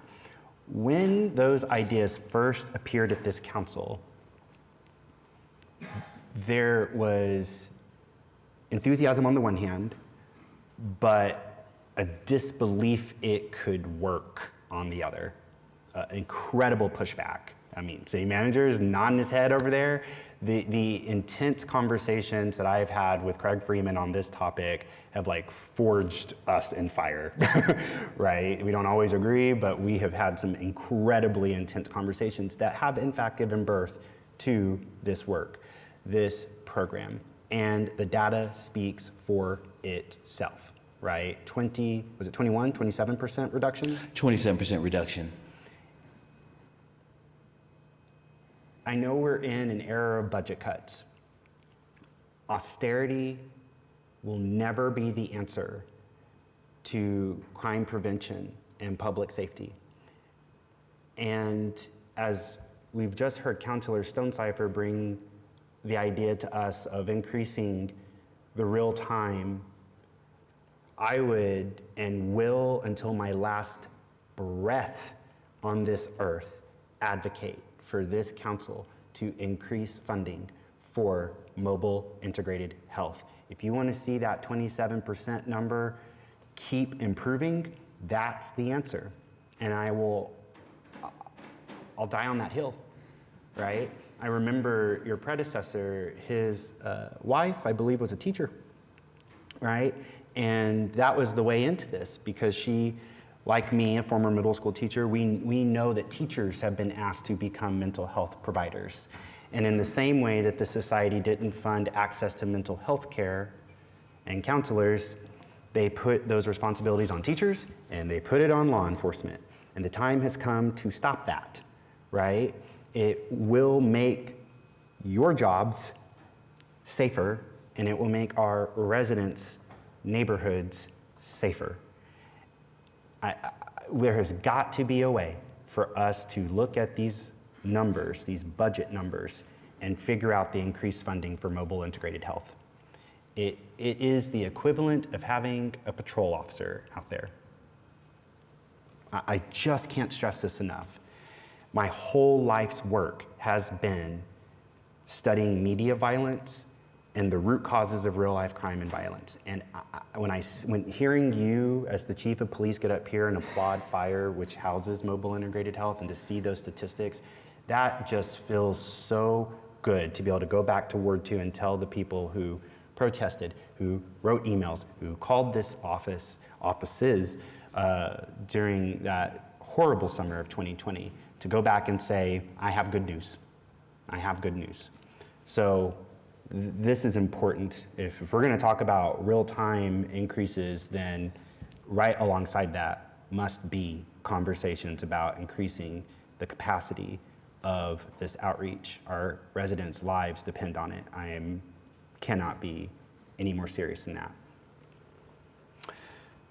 2, on this note of the community policing resolution from 2020, if we want to see violent crime go down and make sure that the officers go home safe to their loved ones, and to make sure that our residents are safe, then it is incumbent upon us to, with haste, with diligence and haste, to implement this city's first violent interruption program. Newark, New Jersey, with their Community Street Outreach Team. This is from Policing the Police 2020, the PBS documentary, Frontline. You can Google it. The data's there. And just as much as there was a time that people on this horseshoe and some people in the crowd looked at me when I said mobile integrated health, borrowing from the best practices of other cities, and said, I just can't imagine it. I just can't imagine it. I am here to tell you that Newark experienced a 30-year low in violent crime. The statistics that our chief is presenting on that board, we can go further with the implementation of a violent interruption program. Our officers will be safer, our communities will be safer. That has always been my goal. The longer we delay this work, the more danger of violence exists. And that's why I speak with urgency on this. Not only was there a 30-year low in violent crime, but in the South Ward in Newark, where violence was its highest, after the implementation of their violent interruption program, a 50% reduction in homicides. That makes your jobs safer and improves the safety of our communities. But it's not in this year's budget. And this is now 6 years after that community policing resolution. So I have an urgency that I worry sometimes we all don't share. And I worry sometimes that that lack of urgency exists because there's a lack of an imagination. But there was a trust we all built together in 2020 when this council approved that community policing resolution unanimously, unanimous approval. And I'm telling you, I can't promise you a 50% reduction in homicides. I can't promise you a new 30-year low, but good God, wouldn't you take half of that? I would, and I know my residents would. And I know there's already conversations internally that we've had about, like, where will I find the money in the budget? I would say people's lives depend on us finding this money in the budget. And that includes your officers, and that includes our residents. And this cycle of violence will never stop until we intervene at the level of prevention. It is so tragic to me that we have to have the work that you were describing, Chief, of talking with the victims afterwards. Police cannot just be reactionary. There has to be that moment of prevention, not in a Minority Report kind of way, but in ways that we know work, like in Newark. I will beat this drum again till my dying breath. And I would suggest to you that, like Key to Home, we have a public-private partnership opportunity here. Where is the thunder? Where is the Inasmuch Foundation? We have great community organizations and leaders who could partner with us at the public level to ensure that our children go home safely, that they're not at the mercy of these gangs, and that these guns that you're describing that are being left in cars, that someone doesn't go grab it to go resolve a conflict. So I'm just connecting some huge dots here. And I'll speak at length on this because, again, something I get really tired of is that anytime someone like me raises these sorts of things, it's seen as anti-law enforcement. And as I keep saying, my goal is to make sure that law enforcement gets home safe, and so too do our residents. And you citing the success of the mental health, the mobile integration approach, that should make me a more trusted partner than I even was 6 years ago when I brought these ideas to this council. So, what is the status then? That was my remarks. What is the status of the violence interruption program? So right now, the Youth Safety Advisory Committee is reviewing that recommendation. As you stated, that we do not have additional funding in the budget right now for that. It's something that we're evaluating. There's some additional funding that's still available that we had for our task force recommendations to move forward. Some of that Chris talked about this morning that we went ahead and moved into the program budgets. So it's something that we're still looking at through this summer, I think, looking at RFIs to see what services are available out there. And then, like you're saying, looking at grant opportunities. I was texting with Andrea that looking at grant opportunities, whether it be to something like Inasmuch or federal grants that can help us with funding that, to see if maybe we can combine some of the funding that we do have with other opportunities. I just think time is of the essence. Every day I get an email about the homicides. I always save those in the police folder, and that behind a homicide statistic is a family and a person. So I see this intervention opportunity for us. And so, and to the federal level, I think in so many ways we're on our own because the federal government has been cutting this sort of grant funding. And that should put us in the most conservative position we can imagine, where we take care of ourselves at the local level. We intervene to keep our cities and our neighborhoods safe. That's the opportunity in front of us right now.